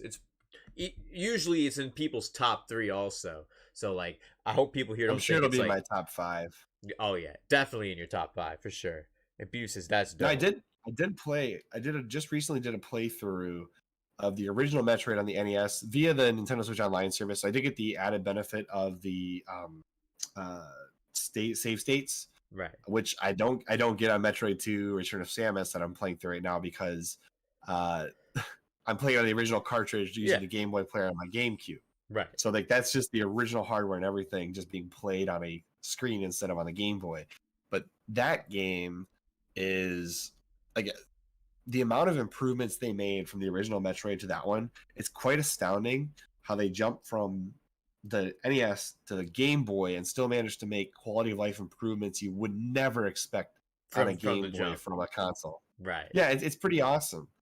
And the only way you get that effect is if you play through NES Metroid and then play Metroid 2. If you play any of the other Metroid games after that and then play Metroid 2, it's like, oh, this is horrible. But if you play from NES to that, it's like you can really see that the dev team did a great job adapting it to the Game Boy and adding so many quality of life improvements to the game. Yeah. It's pretty awesome. Able to do some good stuff, man. And yo, shout out to everyone who's watching. We've been streaming for over an hour. I appreciate y'all coming through for the broadcast, episode 61. We went over the Game Awards reveals, and now we're going to get into our thoughts on the latest Zelda trend. For those who've been on Twitter, you guys would know that there's a trend going on where people get to mention what are their favorite Zelda games from the soundtrack, from what's their most recent Zelda game that they've been playing, that they've been enjoying, and more. Chris, if you don't mind going first, if what yours is, I'm trying to look for mine on my profile right now. I've been posting a lot of stuff today. Right, yeah, for me, like I posted a lot of content today, so I was busy. I totally understand. All right, let me get here. Okay, so my first Zelda. You want to do first Zeldas first? Yeah. We could do first Zelda. We'll go one at a time. I think that's what we should do. We'll go one at a time. So what was your first Zelda game? My first Zelda was actually my sisters had it first, and then by default I got to play it after them. Was A Link to the Past on the Super Nintendo. Ooh, yeah. And that was back when that was the newest Zelda out at the time. It was my very first Zelda experience, and my second one was Link's Awakening on the Game Boy. I know it's not on the list here, but after I played through that one, I don't remember if it was my sisters or my parents. Like, he likes that game, he'll probably like this one. And I got the original Link's Awakening on the Game Boy, and it was the Player's Choice Edition. I'm not sure if you can see it on the screen or not. I could see it. Not sure they can see it, but I could see it. that was the second game I got. Yeah, they and can see it. I Yeah. still have the box and everything. So it's the Player's Choice Edition, which I think looks super slick with that silver background on the Gameboy. It definitely looks. It looks sleek. It definitely does. And the instruction booklet. So I have both of those still in my collection. So that's a cool piece of Chris Chrillcast history. Yeah, and just a good piece of like gaming history that you have a hold of too. Well, and I also have this box too, which most people would recognize that one, I'm sure, even before they would recognize the other one. Which is the camera's not focusing. Link to the Past on the SNES, Super Nintendo. If it'll ever focus, my goodness. Oh well, it's not focusing, but I have the box for that one too. What I realized though is I'm missing my manual somehow. Damn. Hopefully no one came and took your manual. I don't think so. I think it's just probably lost in the boxes of stuff at my parents' house. Yeah, that could be it. That could. Yo, shouts to Jugs McGee, 1 year Red 540 member in the building, says, yo, VC, what's up? Yo, what's up, Jugs? Welcome to the stream. We just went over the Game Awards reveals, and now we're going into the latest Zelda trend that's been on Twitter, where everyone's been talking about their favorite Zelda game, their latest Zelda game, their first Zelda game, all that. My first Zelda game was Ocarina of Time on the N64. I think that was my third or fourth game. Yeah, and then after Ocarina of Time, my second was Majora's Mask. Because they were like back to back. So did you have Majora's Mask, the original cartridge? Yeah, I did. I don't have it anymore though. I do have my original Ocarina of Time cartridge still though. But the only problem is that the save file is a little bit fucked. So like every time no, literally every time I play the game, I just gotta go as far as I can, and then when I'm done, I'm done. Like, because every time I boot it back up, fresh save file. So when I got my GameCube, actually, I had Ocarina of Time on the Nintendo 64. I was my sister's cart, so we played that quite a bit. But actually, the first Zelda I got on the GameCube was the collector's edition. It was the 25th anniversary, I want to say. They bundled it with the GameCube. It came with 4 games on the disc. It had the original Legend of Zelda. It had Zelda 2, the Link's Adventure. Oh, Adventure of Link. Did it have Master Quest? Seems it had. Well, I have Master Quest 2, but it didn't have that. Oh, okay. I have the Master Quest disc. It's a separate disc from this, but it was Majora's Mask, Ocarina of Time, and a 20-minute Wind Waker demo. Yo, how was that 20-minute demo? And it has the Zelda I think it's Zelda Chronology is what it's called. But it's this 5-minute video or so where it just shows all of the highlights from all the Zelda games through the GameCube, ending with Wind Waker. It's a pretty slick video. It's really cool to watch, especially since I have the component cable for my GameCube, so it actually comes out in crystal clear HD, 480p, 480p, that good stuff. Yeah, that good HD of 2003. Right. It was actually called enhanced definition, so if you want to get technical, it was an ED TV. Yeah, it was ED. It's not HD till it was 720. Right, 720 was the first thing considered HD. Yeah. But anyways, that was my first experience with Majora's Mask, was playing with the GameCube. So anytime I try to get into it with an N64 controller, I'm just like, this doesn't make any sense. I played this with the GameCube controller. Or Ocarina of Time, I feel completely natural playing with an N64 controller. Right. See, for me, when it comes to the GameCube versions of those games, I never got to experience the GameCube versions. They're really well done. It's actually almost better emulation than the Switch. And I think Modern Vintage Gamer actually covers this. There's 0 hiccups.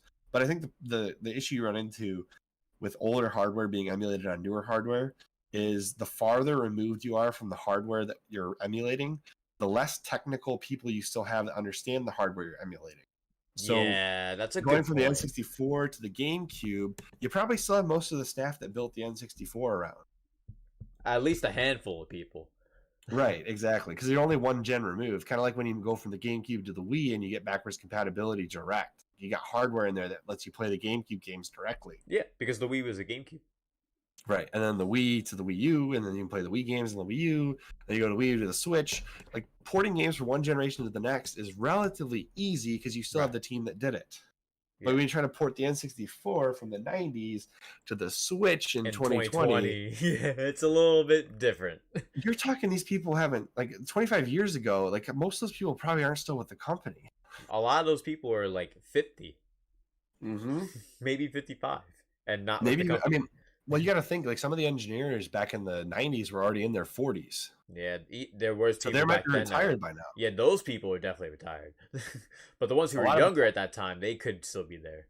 A lot of your hardware engineers were the people that worked on the NES and the SNES. So you're talking like 80s through the 90s. Like these people have been with Nintendo since early 80s, probably working on the original NES. Right. And then, so those people that worked on the N64 probably aren't still with Nintendo.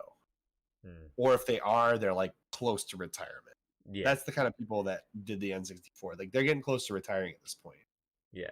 They definitely are getting closer, maybe already retired by now. Right. So where I'm looking at with that is like the N64 emulation on the Switch is hard because Nintendo has only really done it well back when they did the eShop, and then when the Wii did the Wii U, they still had Wii hardware in the Wii U. So you don't have to reinvent the wheel. You just port the Wii emulator to the Wii U. Yeah. And so the GameCube was probably the best because it was closest to the original hardware, whereas the Switch is so far removed at this point, and they created their own new emulator for the Switch. There's going to be some hiccups. I mean, that's just the way it is. Right. And there's definitely some hiccups of some of those games. Definitely. Yeah. But yo, shouts to Birdman. Welcome to the stream. How you doing? We're actually going over Zelda games right now. It's the latest Zelda trend on Twitter, which I'm pretty sure you know about. I know you're a huge fan of the Zelda series, Birdman. Welcome to the stream. So we both mentioned our first Zelda game. And for those who are here in the chat, let us know what your first Zelda game was, your latest Zelda game you played, your favorite Zelda, your least favorite Zelda, one with the best soundtrack, and one Zelda game that's your most played. Let us know some of that in the chat. Of course, you're not going to be able to get all of that to us. We understand. But let us know some of your favorite Zelda games, your least favorites, your favorite soundtracks. Let us know. Put some Zelda love in the chat.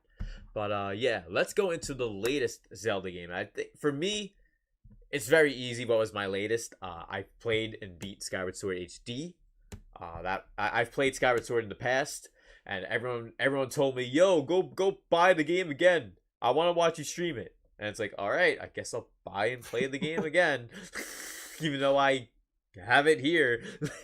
It's like, I did like that. I haven't bought the new version mostly because I liked Skyward Sword, but it's not a game that I want to go back to. Yeah, it was good going back to it, but what was the best part of Skyward Sword is, in my opinion, always the beginning and the end.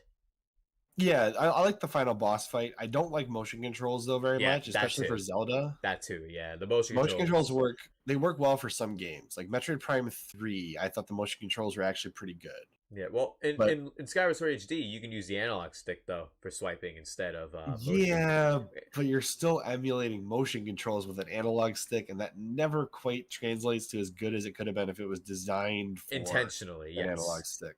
Agreed. I agree with you on that because, like you said, it's not as easy to make it as precise when it's originally supposed to be motion and you're mapping it to the analog.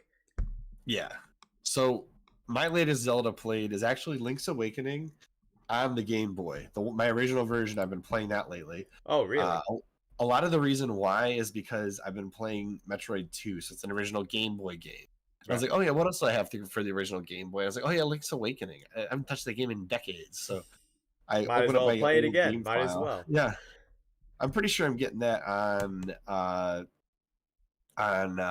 Christmas for my mom. The Zelda Game and Watch. So I have another version of it again, but apparently that's also the black and white version that I already have. So I don't know. Whatever, Nintendo. But that's the one I've played recently. I will say, second favorite Zelda is A Link to the Past, which is my favorite 2D Zelda, but we'll get on to our favorites here in a minute. Yeah. But if I was only picking out of the 2D Zeldas, A Link to the Past would be number one for me. For 2D, if it was your favorite, you mean? Yes. For only 2D Zeldas, A Link to the Past is my favorite. See, I'll be jumping to my most played if I go into what my 2D Zelda most played game is. But because it's also my most played in general, but we'll get to that in a little bit. Okay. Next, let's see what people are saying in the chat. A Link to the Past is the GOAT, Nacho Average says. Right. It is the GOAT. It is. And that's the scary thing about my list. It's not on it anywhere. I know. Like, I like it a lot. It's one of my favorite Zelda games, and it ended up not being on here because it wasn't my first. It's not my latest I played. It technically isn't my favorite, even though it's in my top 5. It's not my least favorite, obviously. It definitely's got a great soundtrack, not the best, but most played. It's not my most played, so it's like it just misses all those boxes. But it doesn't mean it's a bad game. It's just really good. Definitely the GOAT. And yo, favorites. My favorite Zelda. Okay. Go ahead. Legend of Let's hear it. Zelda Wind Waker HD is truly my favorite Zelda. Easily. So I would almost agree with you, but I actually have not played the HD version as much as I should. I played through the original GameCube version, and after the horror of the Triforce quest, I literally could not play HD because I had too much too much PTSD from the Triforce quest. On they made it a bit easier on Wii U, and I remember when I played the game back when I had it on the HD version, it wasn't like as difficult going through the whole thing. It was much more streamlined from what I recall in my memory. It definitely wasn't like as pain-inducing and trying to figure out where the damn fucking pieces are in the giant ass ocean. It didn't feel as bad in the HD version. It didn't feel as bad, but oh, no doubt. But I do like the original Wind Waker on GameCube too. Of course, it's the same game for the most part. They're just some quality of life differences and HD. Of course, what's your favorite? I totally agree with that. My favorite game is Majora's Mask. Ooh.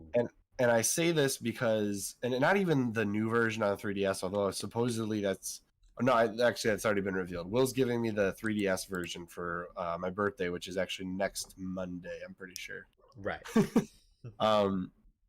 But Majora's Mask is my favorite Zelda game, bar none. I love the time loop of that game. I love any game with a time loop where you get to continuously refine what you're doing to kind of fix things or make things better. Right. But it's also the only Zelda game that I actually went through and 100%ed everything. I literally got everything in that game. I have spent more time in that game. Yeah, I spent more time in that game than Breath of the Wild, which for most people is like, whoa, but for me it's like, yeah, but I only spent a few hours in Breath of the Wild. So Majora's Mask is definitely your most played then. It's either that one or Wind Waker. I had to think about that for quite some time because I spent a long time playing Wind Waker because I got screwed up on something. Just for those pieces? Like, was that like your whole time? Was like being in the waters just looking for those pieces, man? No, so Wind Waker is a close second in regards to completion percentage because Wind Waker is a game that I actually went and filled out the whole map and then acquired a lot of the side quests and did a lot of other things that you didn't have to do. And then at some point I stopped playing Wind Waker because I got the HD version. I was like, oh, I'll just replay in HD. And I was like, well, I never went back and played in HD. So like I could have just continued on my GameCube playthrough at that point. You could have just done it right from the GameCube. Now, the only Zelda game that I've really played more than Wind Waker is Majora's Mask. And I've played that game. I started that game a lot of times before I finally actually sat down and played through it the whole way, all the way through. And it's mostly because I was just so frustrated with the opening mask you get. Right. I got so frustrated with that, trying to get out of that first part of the game. And then once I finally did that, I realized, oh man, there's a lot more game here than just playing as the DQ scrub. So I really love Majora's Mask. It's literally my favorite Zelda game. If they ever bring it to the Switch, you better believe I would buy that a third time. No questions asked. If I had a 60, yeah, probably. If I had an N64 right now, I would have Majora's Mask already as a cartridge. Yeah, I wish I still had my original cartridge. I don't remember what happened to it. I think I ended up losing it. Don't remember how though. It's over time, like when you move and you go to places back and forth, you just lose stuff. It's just how it always ends up. but specifically the GameCube version on the collector's edition is the one that I played a lot. Right. That is definitely the version that I liked. I don't know if I could actually get used to playing it with an N64 controller at this point. It's just not possible now. It's like GameCube's the only way of Majora's Mask. Majora's Mask is a GameCube experience. For me. Yep. And Nacho Hours in the chat says, I feel IVC. for me, Link to the Past was my first Zelda, so I got the nostalgia feels. See, I got nostalgia for Ocarina of Time, but like it's in my top 5. It's not my top 2. My top 2, the other one's my most played, right next to Wind Waker. I wasn't sure which one was my most played, so I had to like really think about it. But Ooh, here's a question then. What would you say is the best console to own if you want to play Zelda? at this time, it's probably the Switch. For most of the games, like legally, there's a lot of great Zelda games on Switch. I would disagree. I would say it's probably the Wii U. See, I wasn't gonna say the Wii U. Just because we have Wii U's doesn't mean they watching have Wii U's. But it is the best console to get all the Zelda games. Yeah, but can people get a Wii U? Are they still Yeah, being I think made? so. Yeah, but are they still being made? No. But you can get them. I think they're running about $100 still. They're not going up. I don't think they're going $100 in the pandemic era. They used to go for 100, but I'm pretty sure they're going for 250 sure? now. They're going for 200, 250. I'm pretty sure. I actually got, so the funny story about the Wii U is I got my Wii U from GameStop with a brand new copy of Breath of the Wild Right. for $125 the year the Switch came out. Really? Yeah, so Breath of the Wild was still like only a few months old. Yeah. So how did you get it for 120? Or I think it was a glitch because it was on their homepage as a deal, and the second best price was like $175, and it came with Smash Bros. And another game. that's a lot. And like within probably 4 hours of me purchasing my Wii U, the bundle I bought was $200. Oh, so it definitely So, had a glitch of some I'm kind. pretty sure it was glitched. So like I hit the deal right when it came out before they fixed it. And I don't know how many people actually got that deal, but I'm so thankful I got it Yeah. because I bet you there's no other way I would have bought Breath of the Wild for $60 on the Wii U. Right. So Some people say that that's the original console it was meant to be on.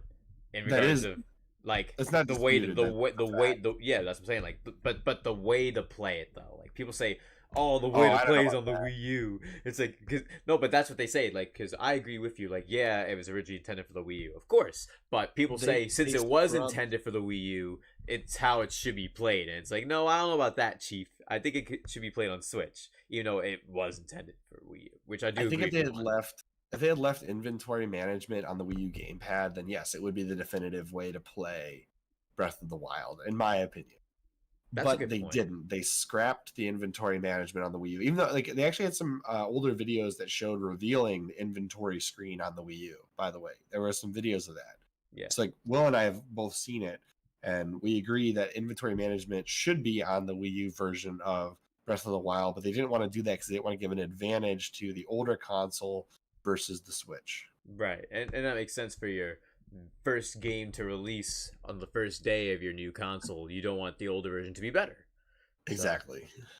unless they Well, found we're- a way to do it themselves, but I don't know. They were able to make a classic game, honestly. Because let's be honest, like even though there's people who say Breath of the Wild isn't a great Zelda game, like as a whole, it's just it's a masterpiece quality game. It's gonna There's be very talked few about for a long times time. where you see a game, a Zelda game release on two consoles at once. Right. But I do have one other example where that happened, and it was the Wii and the GameCube with Twilight Princess. Yeah. And it's very clear which one won that battle. It's the GameCube version. Because when you look online, Zelda Twilight Princess for the GameCube is pushing $100. And I think the Wii one, I think it tops out at like $25. Yeah. And They actually had to change Link to be right-handed so that the Yeah. Wiimote worked better. It's It's still like $10. It's 10. That's even worse. Yeah, it's like Oh, $10 average. I'm seeing like $10. That's Top end like 20.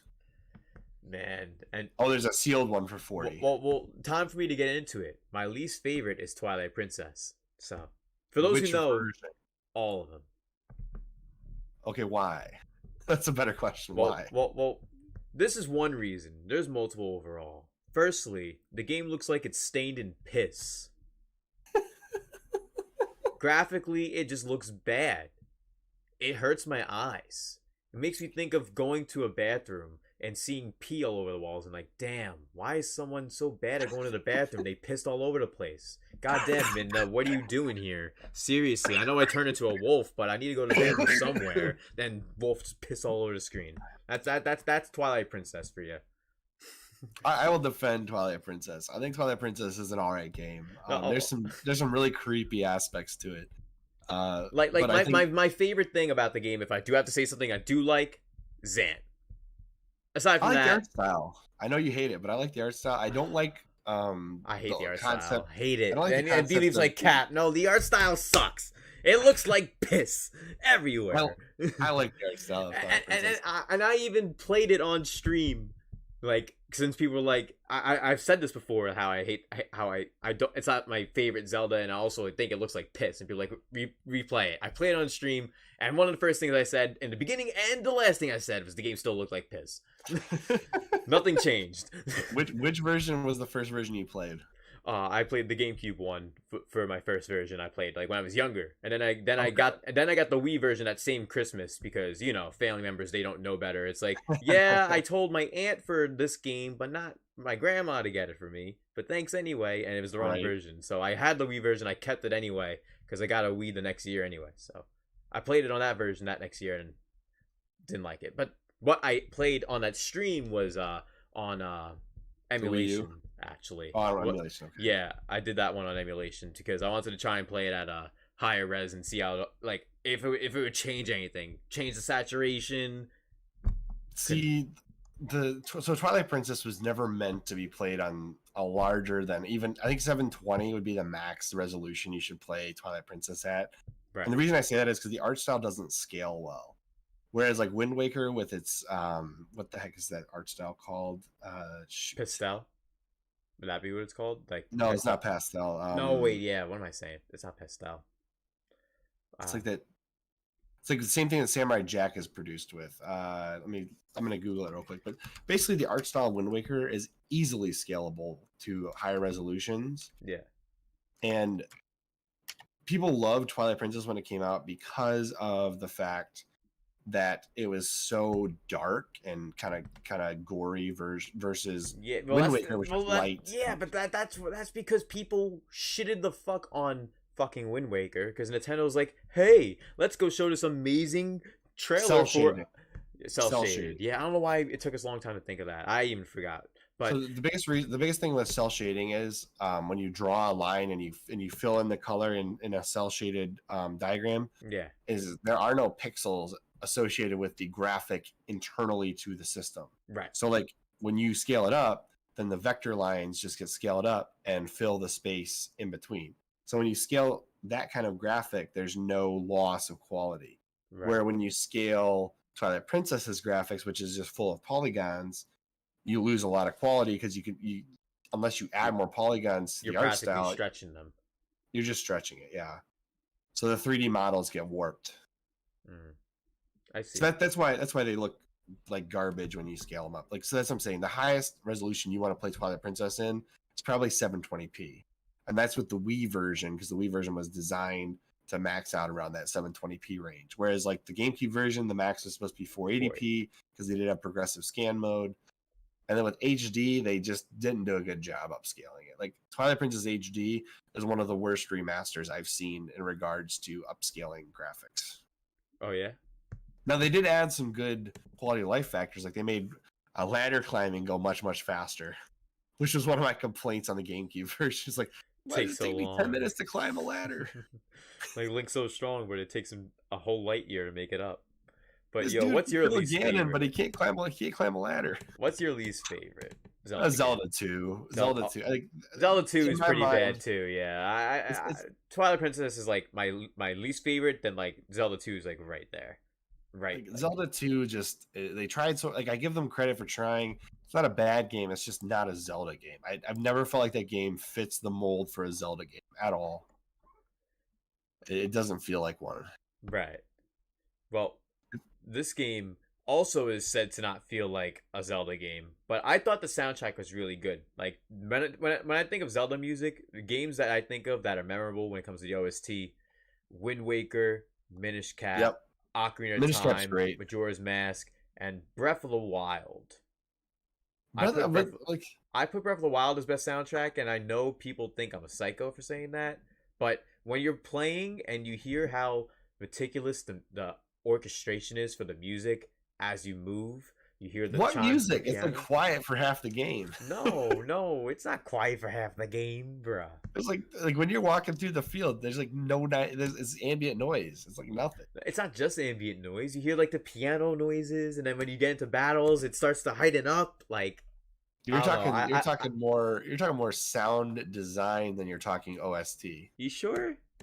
I'm pretty sure Because pianos like, are there might be a good because pianos hidden- is music and sound design is what you're talking about, like ambience. I think you're thinking more sound design. I think Breath of the Wild has great sound design. I think the music that is played at certain parts of the game is good, but I don't think that the overall OST for the game is the best. What's your favorite then for best soundtrack? Oh, it's no question is Wind Waker is the best. Like I was no- gonna no put question. that in the list, but I was trying my best to not like repeat any of them because like I could have put Wind Waker for a bunch of them if I really wanted to, but like I wasn't gonna do that. I need to give some other Zeldas I like some shine. Well, how could you put it for multiple things other than soundtrack and favorite? Because you'd be your most played too, I suppose. Yeah, that's what I'm But- saying. Most because, like I said, it is pretty close, like in most played to what is my most played. Which you mentioned it a second ago, actually. The best soundtrack for Wind Waker, the reason it strikes me right in the beginning is that opening theme during the opening sequence of the game is like just it hits a note where you're like, wow, like that really hit me hard because you play Ocarina of Time and some of you played Majora's Mask and then you go on to Wind Waker. Yeah. And like there's that part where it's like the hero rises up and it gets this super like nice, positive sounding heroic music that echoes the Zelda theme throughout the entire series of the games.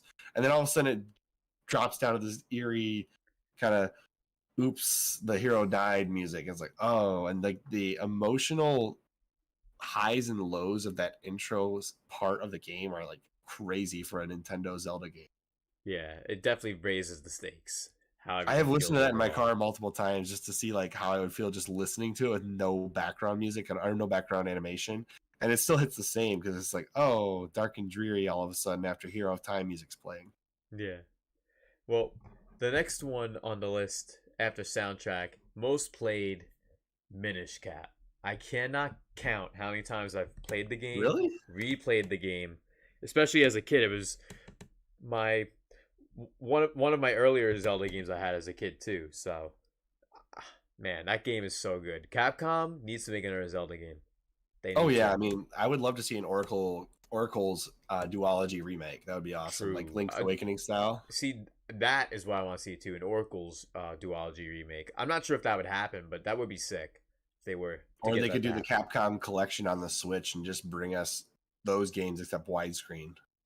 Hey, I would pay for that on Switch. Honestly. All right, how about you for your most played? And then after that, we'll move on to the Starfield topic. Okay. Which we'll talk about for like 5 or 10 minutes or so, since I know you didn't get to see a whole lot about it, but they really just talk No, about I watched that whole reveal while we were sitting here. Oh, you did? Oh, dope. I guess you had like subtitles and stuff on? Yeah, I had subtitles on. Oh, okay, I was about to say. Okay, so we'll talk about it for a little bit. Because I I don't know know we're getting what to say a about little it. close on time too, so we'll try and compose everything within the next 15 minutes, guys. Hope you guys been having a great time tonight for the broadcast episode 61 with Chris, the homie from the Chrillcast. Let's go. We talked about the Game Awards reveals. We're talking about some of our favorite Zelda games and also our least favorite soundtrack. What's your most played, man? We discussed this earlier. right? If I had to look at my actual playtime though, I'm thinking about this a little harder now, and I think it would be somewhere between Majora's Mask, Wind Waker, and A Link to the Past.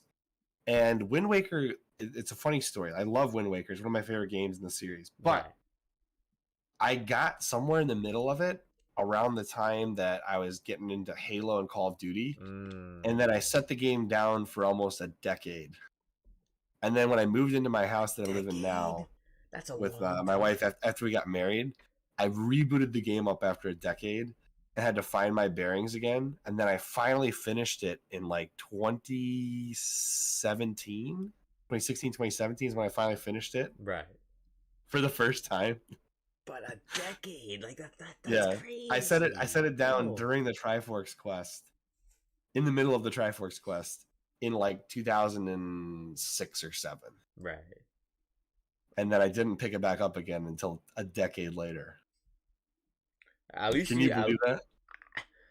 I honestly couldn't until now. Like I still think it's kind of wild. Like you play a game, you drop it for a decade, you live life, you get married.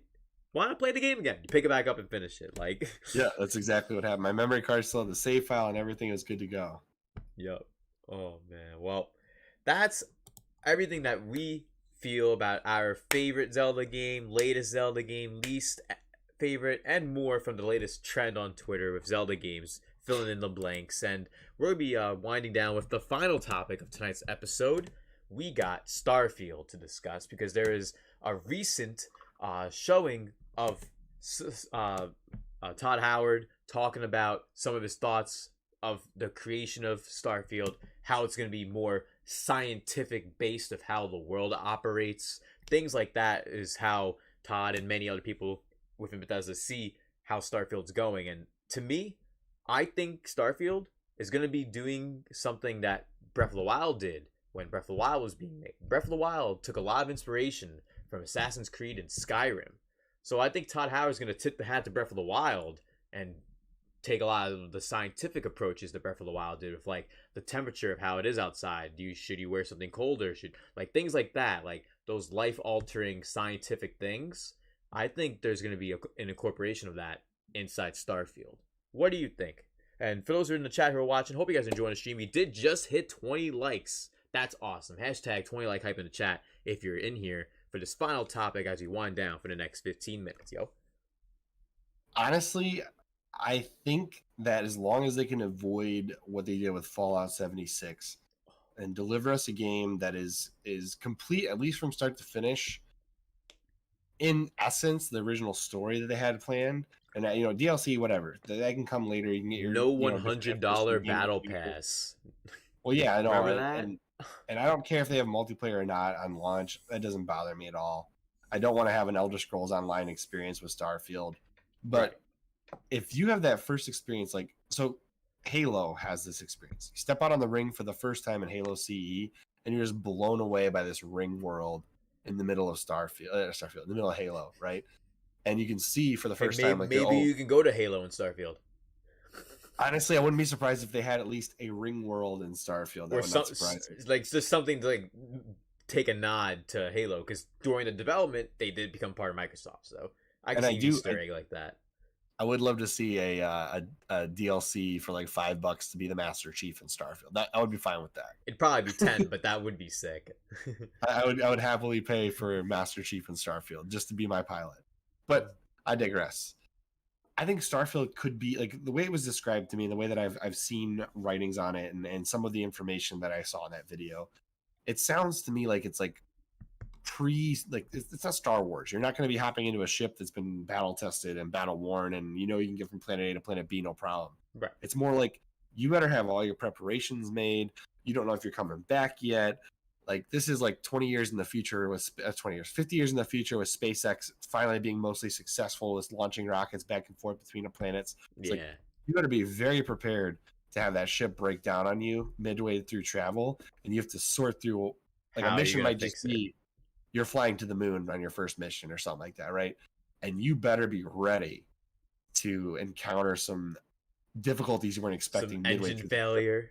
So now you're climbing out on the outside of your ship, repairing your ship mid-travel. Can you imagine some of these moments they could create with Starfield could be very stressful, but also very rewarding to get through.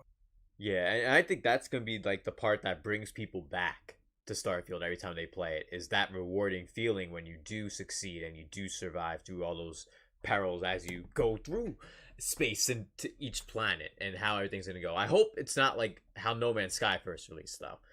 Well, I do think that this is basically the AAA version of No Man's Sky, but also a more primitive No Man's Sky, where you're not in a ship that can fly everywhere and hit every planet in the entire galaxy. Right. You're in a ship that's constantly being worked on, fixed and repaired, rebuilt. And there's going to be percentages like how successful, what percentage is this launch going to be successful? Like, and you might say like, oh, it's 85%. Is that worth risking your pilot? You know, potentially damaging your pilot, potentially getting stranded on the planet you're going to for a little while. Yeah. You know, let's say you get stranded on a planet with some form of life on it, right? Like you're flying past Mars somewhere. I don't know. You land on the planet and you find out, oh crap, there's actually stuff here. Yeah. It's like, oh look, there really is some water, and then you find some Martians and they take you out. They're like, you didn't see anything. Pow pow. And yo, shout out to Juan Castillo coming through with the hashtag 20 like hype, and I was number 20. Hey, thank you, Juan. I really appreciate that. The click coming through. There's actually 21, but you can't see the one. Hey, that's YouTube for ya. YouTube being crazy as always. Oh man, but Starfield, I'm excited, man, and I know it's gonna be coming to Xbox Game Pass, 100%. Oh yeah, for sure. And the real question is does it come to Xbox One? And I think the answer is no. No, not at all. It's gonna be next gen, 100%. I don't even think it's near ready yet. I think it's gonna be ready in like 2 or 3 years too. It could be a 2023 release. We really don't know. But there'll be the first like real new game since Skyrim that plays in this engine. Okay. Because Fallout 76 has its own like different engine, and I think the previous Fallout came out around the same time as Skyrim. I don't remember. There's a lot of people talking that it was Skyrim, and then I think it was 3 years later or so at most was when Fallout 4 came out. Okay.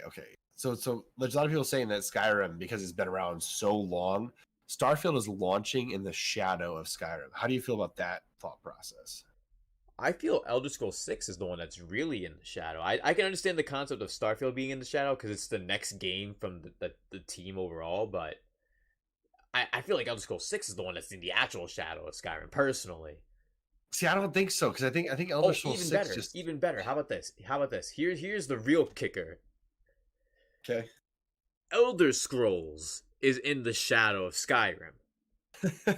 And I think that's fact. Skyrim's been around as long as almost the entire first half of the entire series prior to it was around. That's right? what I'm saying, man. It's because you had was it Elder Scrolls Morrowind, and then Elder Scrolls Oblivion, and then Skyrim. Oblivion. Yep. Yeah, and then before Morrowind, I think there was something even like there was a couple Elder Scrolls games before that. Yeah, there was Elder Scrolls 1 and 2, of course. I never played those two though. I've only those played are PC, Oblivion, and they're not even. I don't even think they're like the same style of They're game not as even the close. Morrowind. No, they're like map based. You're like using point and click with your mouse and stuff. Like it's kind of. It'd be like comparing Halo Wars to the Halo series. Like they're not the same game. They're not even close. It's just the same IP in that regard. Exactly. But yo, shouts to B coming through the 100% emotes. Yeah, overall with Starfield, man, I'm excited. It's gonna be awesome. Whether we're playing it on Game Pass PC or Xbox Game Pass or on Steam, it could come. Now, to was it Steam. officially confirmed to be exclusive to Xbox, or do you think it will actually come to the PlayStation at some point? Oh no, it's totally Xbox exclusive. I couldn't remember if it actually was announced exclusive. I'm assuming that regardless. I'm pretty sure it's exclusive. Only if Microsoft doesn't decide whenever they release it, hey, let's put it on multiple consoles to make more money. Like, because Microsoft does that. Microsoft does that already. I think Microsoft could make a killing if they said, all right, free for Game Pass, but $70 for PlayStation 5 and $60 for any idiot that wants the physical version for Xbox. That's a good idea. That's actually a great idea. So you got essentially a PlayStation tax. PlayStation 5 tax, I'm dead. But yo, this has been the broadcast, episode 61. Thank you guys all for coming to the stream. And yo, honestly, it's been an honor, Chris. Thank you for coming through. For those who don't know, I've been on Chris's Chrillcast before in the past. So make sure you guys check out Chris's channel with Will, the Chrillcast. They have some awesome content. Their link is in the description below. We had a great topics of discussion tonight, from the Game Awards reveals, our predictions and theories. We talked about our Zelda game thoughts with the latest trend on Twitter, and we just went over a bit of our thoughts on the latest on Starfield and how we feel about it going forward. Thank you all for being here. Let's get some quick shout outs to those who are here in the chat. Shout outs to everyone who's been here tonight.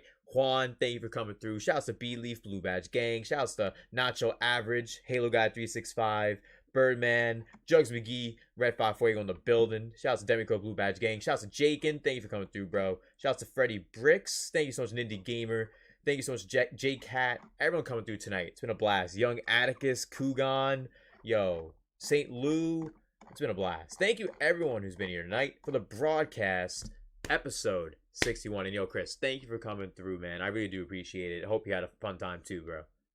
Yeah, thank you for inviting me. I don't get a lot of opportunities to do this. And not because I'm not invited. I'm invited quite often, actually, to other podcasts. I just never have time. Right. So I appreciate that we were able to make this happen and have it. I know it's late. Appreciate you supporting that. So of course, hell yeah. And then, like I mentioned earlier, like in the past, I used to do the broadcast like all the time, like 10 o'clock or later, because like at that time of my life, like I would have no problem being up at that time, like because real life stuff wouldn't happen till like later in the next day. Like I wouldn't have to wake up at 8 o'clock to do my life stuff. It'd be like 11 to do life stuff. So I would have time at night to stream till like midnight or so. But yo, thank you so much for coming through, bro. I really appreciate it, man. And let's definitely get something going sometime in the future, of course, too.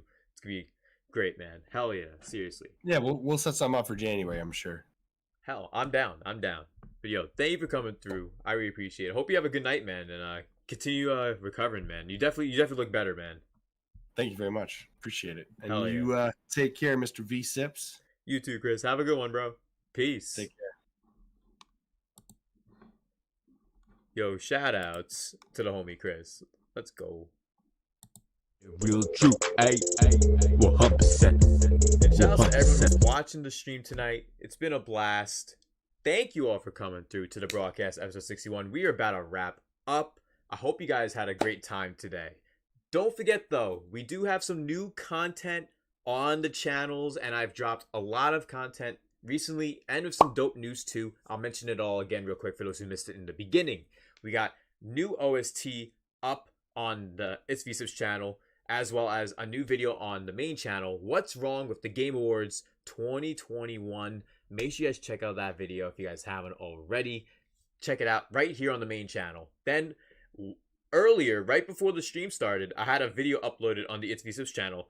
Super Mario 65, chill themes to relax and vibe to. It's a 2-hour mix, so you guys can play that while you're studying, play that while you're while you're doing anything really. So yo, check that out, all that new content. And for those who are patrons on Patreon, definitely check out our Patreon. Join up if you guys would like. It's not an obligation, but you get to help support the channel, get a ton of extra bonus content you don't get to see anywhere else, like the segment series.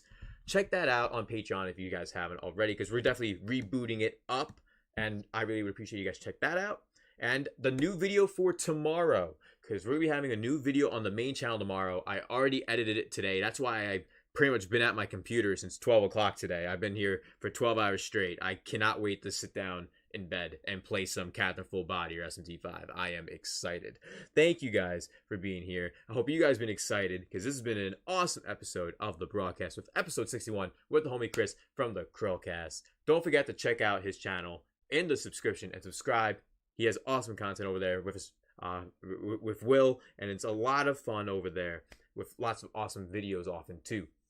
Thank you guys for coming through. Don't forget to check out those new content that I mentioned on the main channel and the It's V-CiPz channel as well, because you guys know I make music. I have an album dropping September. Nope. What am I saying? September. It's December. We're in December right now because the Game Awards is coming up. December 9th, which is the same day as the Game Awards, coincidentally. I'm dropping my album, Sandy's Son. Definitely check that out if all of you can. Apple Music, Spotify, all the major music services. I really would appreciate it. I've been pumping out lots of great content, and I hope you guys are excited. There's more to come. After tomorrow's Spicy Meme Review 3 video, I'm going to have 2 update videos, one for the It's V-CiPz channel, one for the main channel, and then later next week, we'll have My Hot Takes 7 on the main channel. Thank you guys for being here tonight. I hope you guys enjoyed the stream. It's really been a lot of fun. Thank you so much, guys. Juan, Nacho, Jugs McGee, Birdman, everyone. And now, let's end this poll to wrap up the stream officially. The winner of the poll is between Chrono Trigger and Mario and 7 Stars, since we talked about it earlier. What game would be better to play and like especially if there is a remake of some kind. Chrono Trigger won with 66%. Mario 7 Stars, 33.